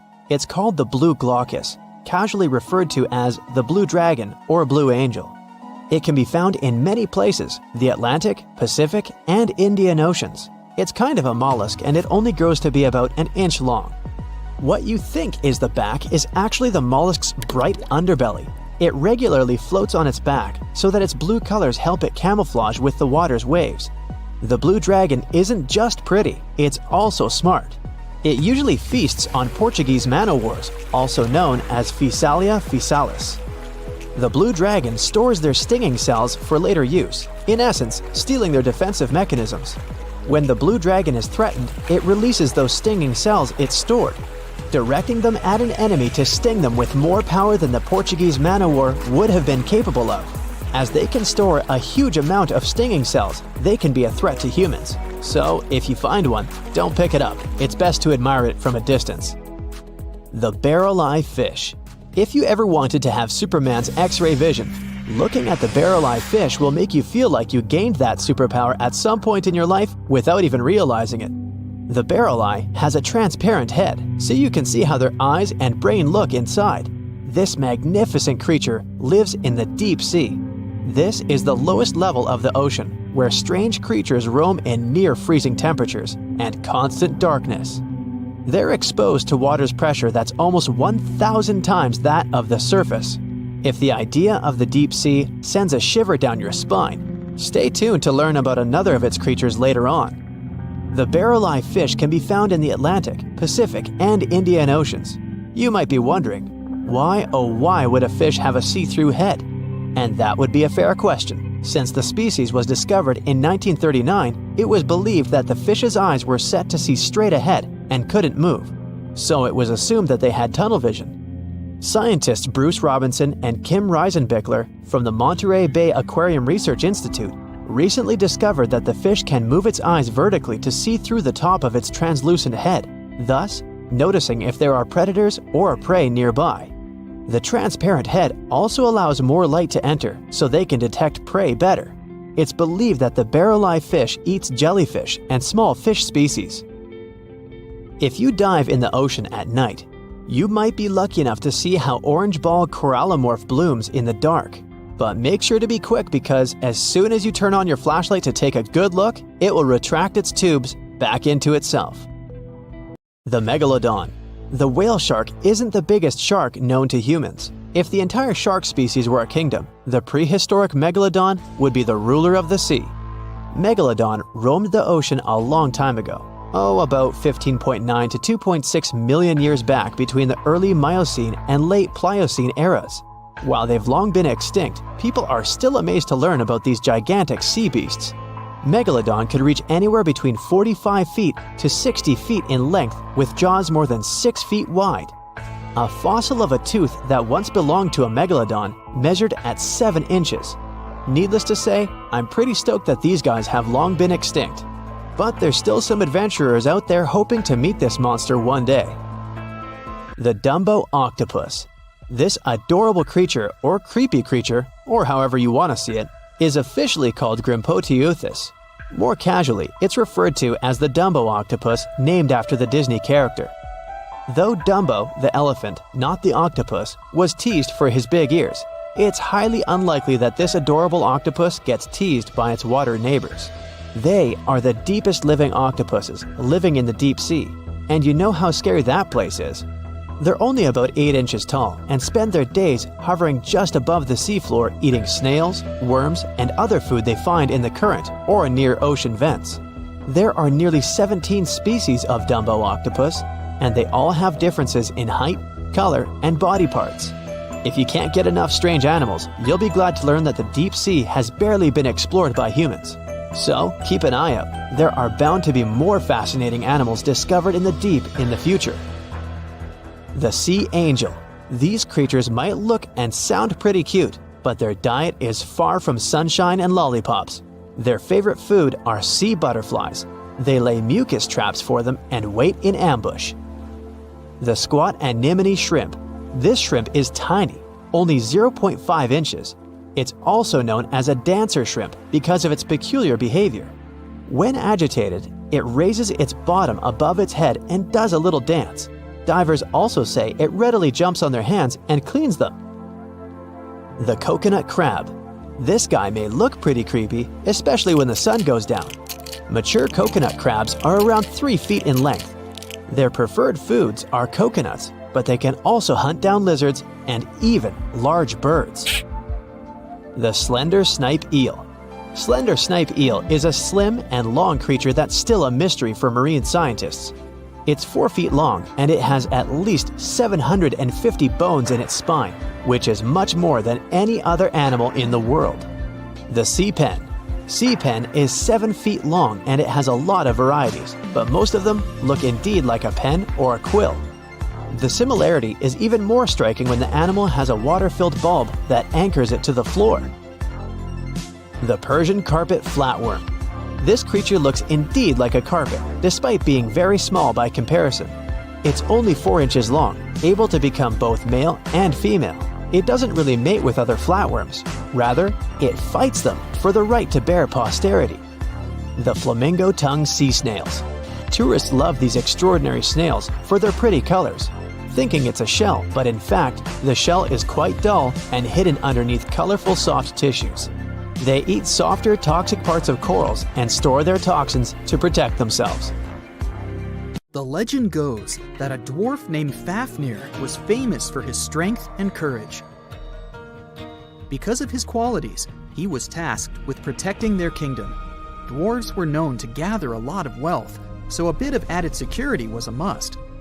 I mean, they lived in a house made from gold and precious gems. But Fafnir also had another special talent. He was able to shapeshift. Tricked by Loki, the Norse spirit of mischief, Fafnir was taken over by his greed and the shine of his father's treasure. He decided he did not want to share any of it, not even with his father or his brothers. He stole it and ran away all by himself to a place he'd be hard to find, the middle of the desert. To protect his wealth, Fafnir transformed into a huge dragon. His new appearance looked like a huge snake, powerful and scary. His magical powers did not end there though.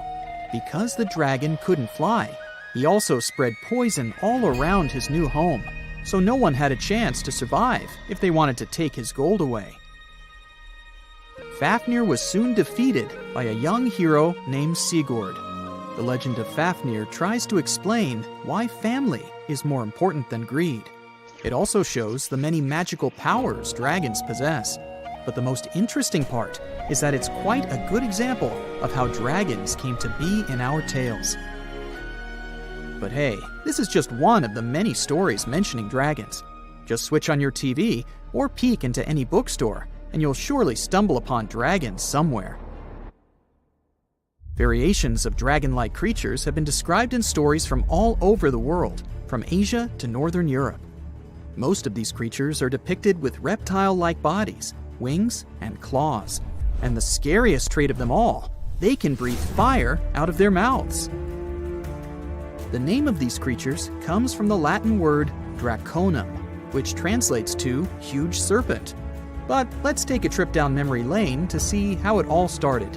An Asian historian, for example, discovered some fossils back in the 4th century BCE and decided that he'd stumbled upon dragons. It's easy to understand why he got so confused if you look at a fossilized stegosaurus. It was 30 feet long, 14 feet tall, and covered in armored plates and spikes. The Nile crocodile might have gotten mistaken for a dragon too. It still exists today and lives in sub-Saharan Africa. But it may have been more popular in ancient times. When reaching maturity, Nile crocodiles can grow up to 18 feet long. But that's not all. It can even walk with its body off the ground, and some were even pictured standing on their 2 back legs. Goannas are dragon-like lizards that live in Australia. Large as they are, they also have razor-sharp teeth and claws, and are also known to even produce venom. It's easy to see why goannas may be the source for the Australian version of dragons. When humans first discovered whale bones back in the day, we had no idea these animals lived in the sea. given their size, we surely must have thought they were dangerous. And because we rarely see whales, if we don't go underwater of course, they were poorly understood and easily mistaken for dragons too. Probably the most interesting source of dragon mythology is actually the human brain. In a book called An Instinct for Dragons, there was a theory which claimed that dragons existed in almost all ancient cultures because we had evolved to fear large predators to survive. We aren't the only mammals to do this. Monkeys have an innate fear of snakes and large cats too, for example. When you combine these natural traits with folklore, you get a lot of dragon stories everywhere, adapted to each region. Reptilian beasts with magical powers date back as far as the origins of human civilization itself. I'm talking about ancient Mesopotamia. Humans back then used to believe in all sorts of creatures, but their head spirit was Marduk, the patron of the city of Babylon. If you look at the artwork from back then, Marduk was depicted with a snake-like dragon at his side. It could be either nice or vengeful, depending on what mood it was in. If you want to sign up to become a dragon, the first thing they'll ask you at the interview will be if you can breathe fire, of course. So scientists have tried to look into some ways that could make it real for dragons to breathe out fire without damaging their throats. To do that, they examined the bombardier beetle. This eccentric insect can pack up some really hot substances in its belly. Once the creature gets bothered by something, it shoots out a fiery load of chemicals. In all fairness, it's not really fire, but it does burn, so it's close enough. Going back to dragons, they'd need to have similar glands in their throats to produce the same effect. But where do dragons come from? They didn't just appear out of nowhere, regardless of the source you consult. Some tales, like that of Fafnir, say that even humans can turn into dragons, but the most popular theory is that dragons start out as eggs. Some sources even draft a series of stages a dragon has to go through during its life. Everything starts with hatching. Dragons are said to eat their way out of those shells and break the sides of the egg. Then there's the wormling stage, which is what dragon specialists, or dragonologists if you like, call a newly hatched dragon. It's still small and weak, but don't worry, it can take care of itself pretty well. The rest of a dragon's life stages are pretty self-explanatory. There are grown-up dragons, then ancient ones. A dragon's life ends when it reaches the twilight stage. Some sources claim dragons never stopped growing. Others even say they never reach the end of their lives. They just pass on to another type of spiritual existence. Dragons are known to be the symbol of a lot of different things, but that all depends on their origin. In some regions of Asia, they are known to bring luck, power, and wealth. To become a powerful warrior in Britain, you'd need to first defeat a dragon. That's why you often see them on flags. The flag of Wales, for example, has a large red dragon on a green and white background. Western stories aren't as nice to dragons. They are often seen as evil and vengeful. Another myth associated with dragons is that they love gold and precious stones.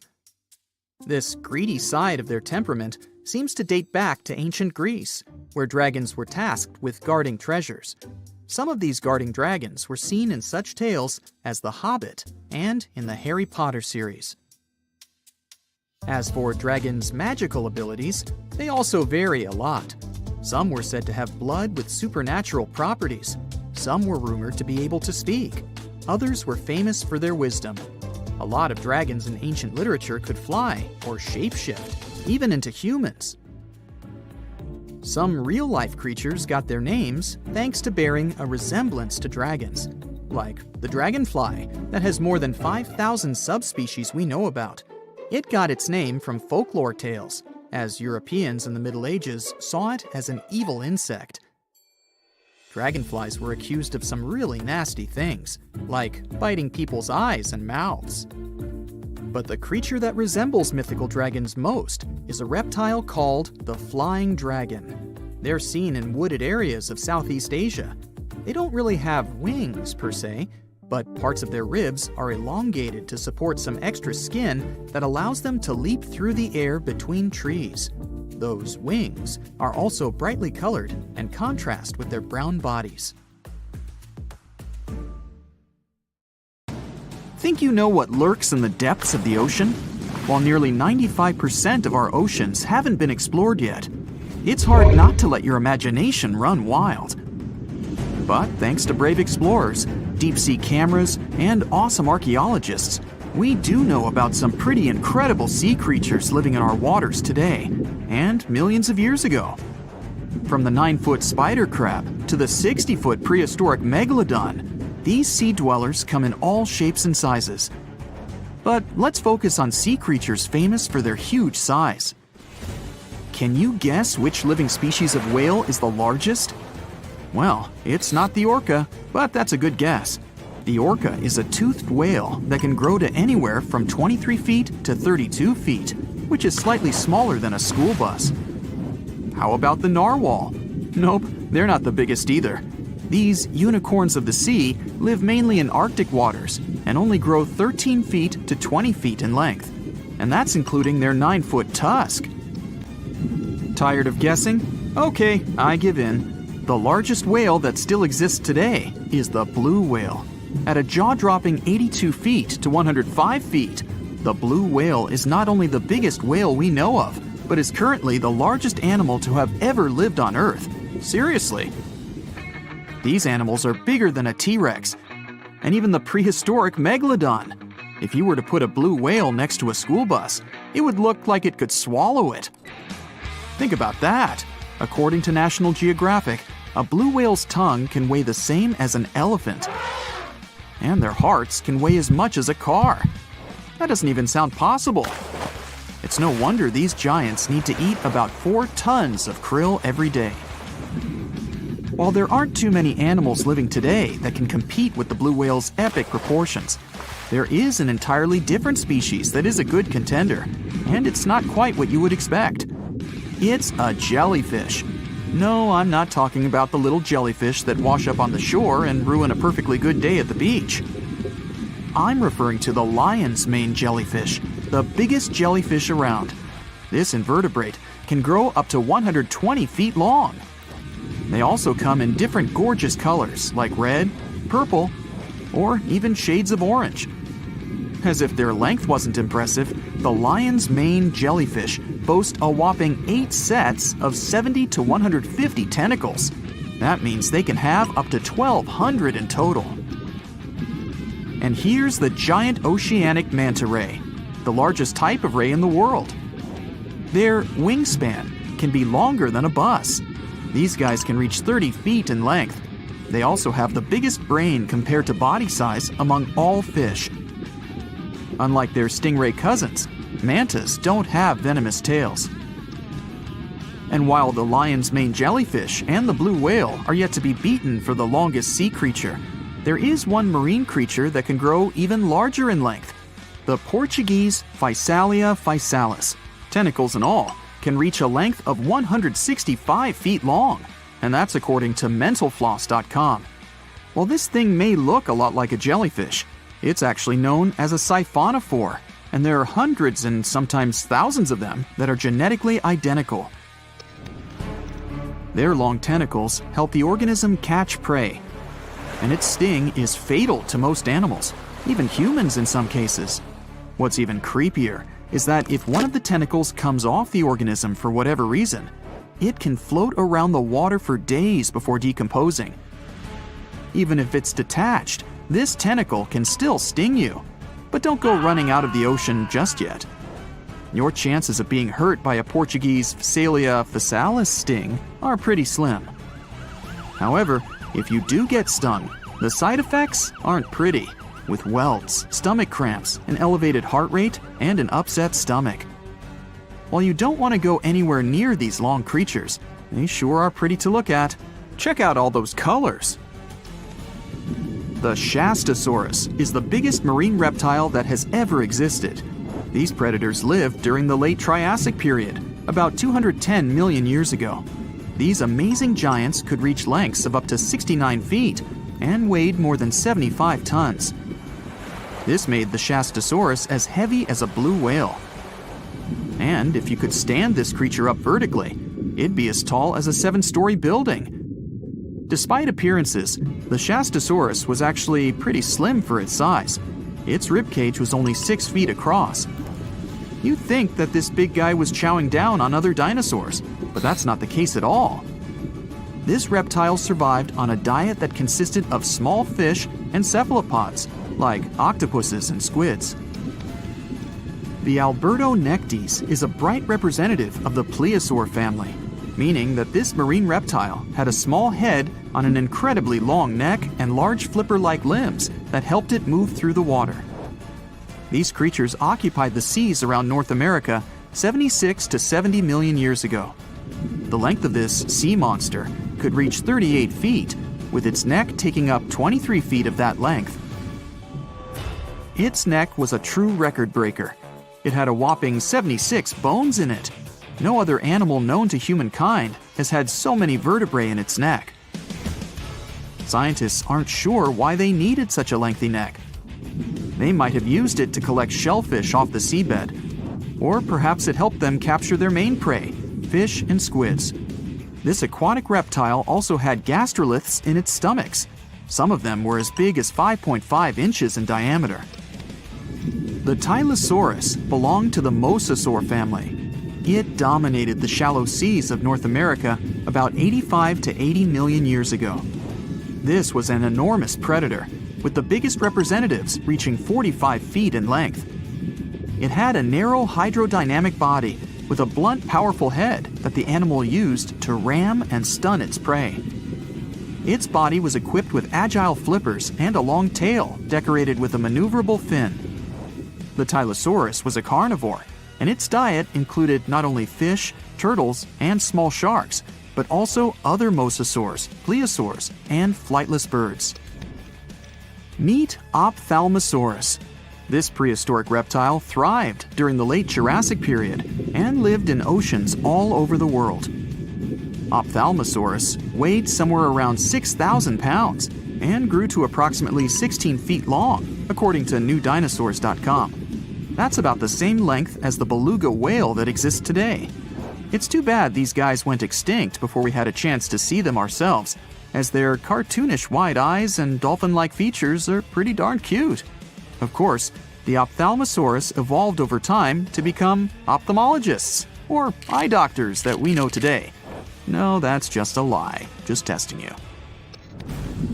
The Mosasaurus is a truly gigantic predator that dominated the seas all over the world about 66 million years ago. According to fossil evidence, some specimens could be more than 50 feet in length. This fact makes the Mosasaurus the biggest marine carnivore of its time. One of the most terrifying things about this creature was its crocodile-like head, decorated with literally hundreds of razor-sharp teeth, neatly organized in 2 rows on both jaws. The thing is that it was pretty challenging for the Mosasaurus to grab its prey in the water. That's why it had all these teeth, plus something special: pterygoid teeth anchored to the bones on the roof of its mouth. This made hunting and holding onto its prey much easier. The Styxosaurus belonged to the plesiosaur family and lived during the late Cretaceous period, around 85 to 70 million years ago. Upon first glance at this dinosaur, you might mistake it for a sea snake, and it'd be an honest mistake. Styxosauruses were about 35 feet in length, but over 16 feet of that consisted just of their long snake-like neck. They had a comparatively small body and weighed approximately 4 tons. Their mouths were full of razor-sharp cone-shaped teeth that they used to catch fish. They didn't need to chew their prey, thanks to the 200 small stones called gastroliths in their bellies that probably aided in digestion. At the same time, some scientists believe that the Styxosaurus used these stones to sink to the ocean bottom in search of particular types of fish. Looks kinda like Nessie to me. How heavy is the largest living snake? How can a snake eat a whale? Get ready, I'm about to answer these questions. Before the last ice age, giant mammals like mammoths ruled the world. The modern animal kingdom we're familiar with was shaped around 55 million years ago. I mean, there were still 1,000-pound bear dogs living from Asia to America. But modern whales, for instance, began to appear later. I'm saying modern whales because, surprise, surprise, whales weren't always fully aquatic. The ancestors of the ocean's biggest animals once walked on dry land. They had 4 legs and lived on the coast. Now, I want to introduce you to a snake that used to eat these whales, the Paleophis, a genus of a marine snake. Scientists say it's hard to understand how big the Paleophis was due to its fragmentary fossil record. They assumed that it could have reached up to 40 feet long. Its fossils were found in different parts of the world, from England to Morocco and Virginia, USA. The Paleophis is extinct now, and sea snakes today are only about a quarter of the size this majestic creature used to be. So no need to worry about this underwater monster. But there once was an even bigger snake, the Titan boa. It was around 50 feet long and most likely weighed over a ton. It used to live in what is now known as northeastern Colombia, around 60 to 58 million years ago. Scientists say that it mostly fed on fish. Another giant animal that lived in the past was the black Gigantopithecus. These primates aren't related to gorillas. They lived in the area of modern China. Some people believe that they're still alive, but so far, no one has laid eyes on them. Some people even go further and say that the stories of Bigfoot or Yeti are based on these animals. This rodent became extinct about 2 million years ago. Its main habitat was South America, more specifically, Uruguay. What's astonishing about this species is that it was the largest rodent ever known. It was bigger than a bull. Scientists believe that it weighed up to 1,000 pounds. A distant relative of this rodent is still alive today. It's called the pacarana. It's a rare animal that lives in South America. It weighs up to 33 pounds and measures up to 31 inches, not including its cute and fluffy tail. The Arthropleura was an insect that lived in prehistoric times. Imagine a giant millipede measuring up to 8 feet in length. Here you go. It was one of the largest land animals of its era, about 315 million years ago. The Arthropleura's shell was covered with tough plates. These plates were there to protect the creature from damage. Most of the time, it burrowed into the ground to avoid becoming some other animal's dinner. Meet the Megalodon. Millions of years ago, this shark lived in the ocean and ate other marine creatures. It had wide teeth, and its jaws were so powerful that the animal could finish off its prey with the force of its bite. It was one of the largest sharks to ever exist. Yet, this predator also went extinct. Scientists don't really know the reason. This made me wonder why animals were so big in the past. Nowadays, smaller creatures flee or hide from predators. But apparently, it wasn't like this before. Many centuries ago, animals didn't just run or hide, they fought back. Research suggests that this behavior may have been the most important motivation for prey to grow bigger. A study compared the skulls of ancient animals to those of their modern peers. The skulls of predatory animals have become shorter and narrower, while the skulls of the animals they hunted have become longer and broader. This means that predators learned to become experts in hunting, while prey worked on developing their defense skills. You see, a larger body size was a great advantage because it made it harder for predators to take down the animals they hunted. The bottom line, self-defense made prehistoric animals larger. The second reason why ancient animals were larger is related to their bones. They had hollow bones, which are lighter than solid bones. This type of bone allowed large animals to move quickly. Let's take sauropods. They were a dinosaur subgroup. Sauropods had giraffe-like long necks and snake-like long tails. Compared to their body size, their head was really tiny. But since their bones were quite light, they could move around without having to carry additional weight. The eating habits of these animals were also related to their body size. When experts examined the fossils of one extinct mammal species, they found out that these animals had a diet that was high in nutrients and low in fiber. And this mammal was the largest land animal of its period. In other words, following this diet, mammals could grow to be very large. There was plenty of food out there, so they didn't have to worry about finding it. Fun fact, these animals also took chewing out of the picture. They could swallow their food in large pieces instead of taking small bites. Environmental conditions also played an important role in the evolution of larger animals in prehistoric times. Those animals tended to live in warm, moist climates that provided them with a lot of food. They didn't have to compete for food sources. Researchers believe that because of these conditions, natural selection worked in a certain way. I mean, body size was more important than such traits as agility and speed. Oh, and did you know that large animals tend to produce more carbon dioxide? And ultimately, a bigger volume of carbon dioxide increases the amount of vegetation in the animal's habitat. As for the abundance of oxygen in the atmosphere at that time, it could be another vital element for some animals' growth. A good but scary example of an animal that benefited from the high levels of oxygen can be the cockroach of the Paleozoic era. At that time, cockroaches were the size of modern house cats. Now this one would give me the chills if I ever faced it. Ugh. What about today? Well, there are over 3,000 species of snakes on Earth.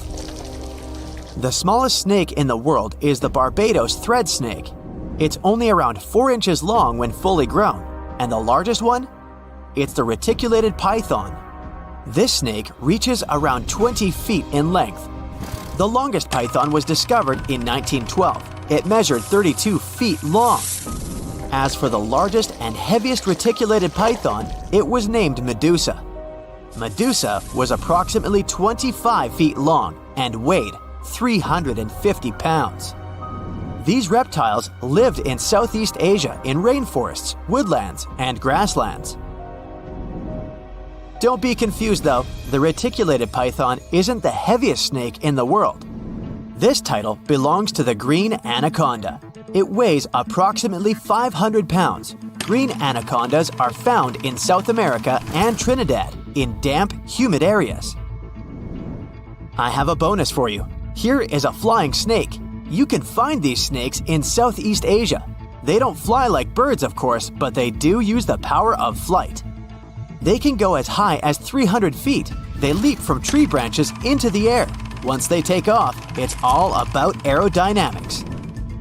Their main technique is flaring their ribs and pulling in their abdomens. While airborne, they undulate from one side to another and slightly up and down. This motion helps snakes to turn and glide. Why bother with all this if they can just crawl in an old-school way? Scientists aren't sure, but they believe it might be related to escaping from predators. This way, they move from one tree to another without having to get down to the ground. Every now and then, people discover fossils of animals that lived millions of years ago. These ancient discoveries continue to capture our imagination. Which of these animals would you like to see alive?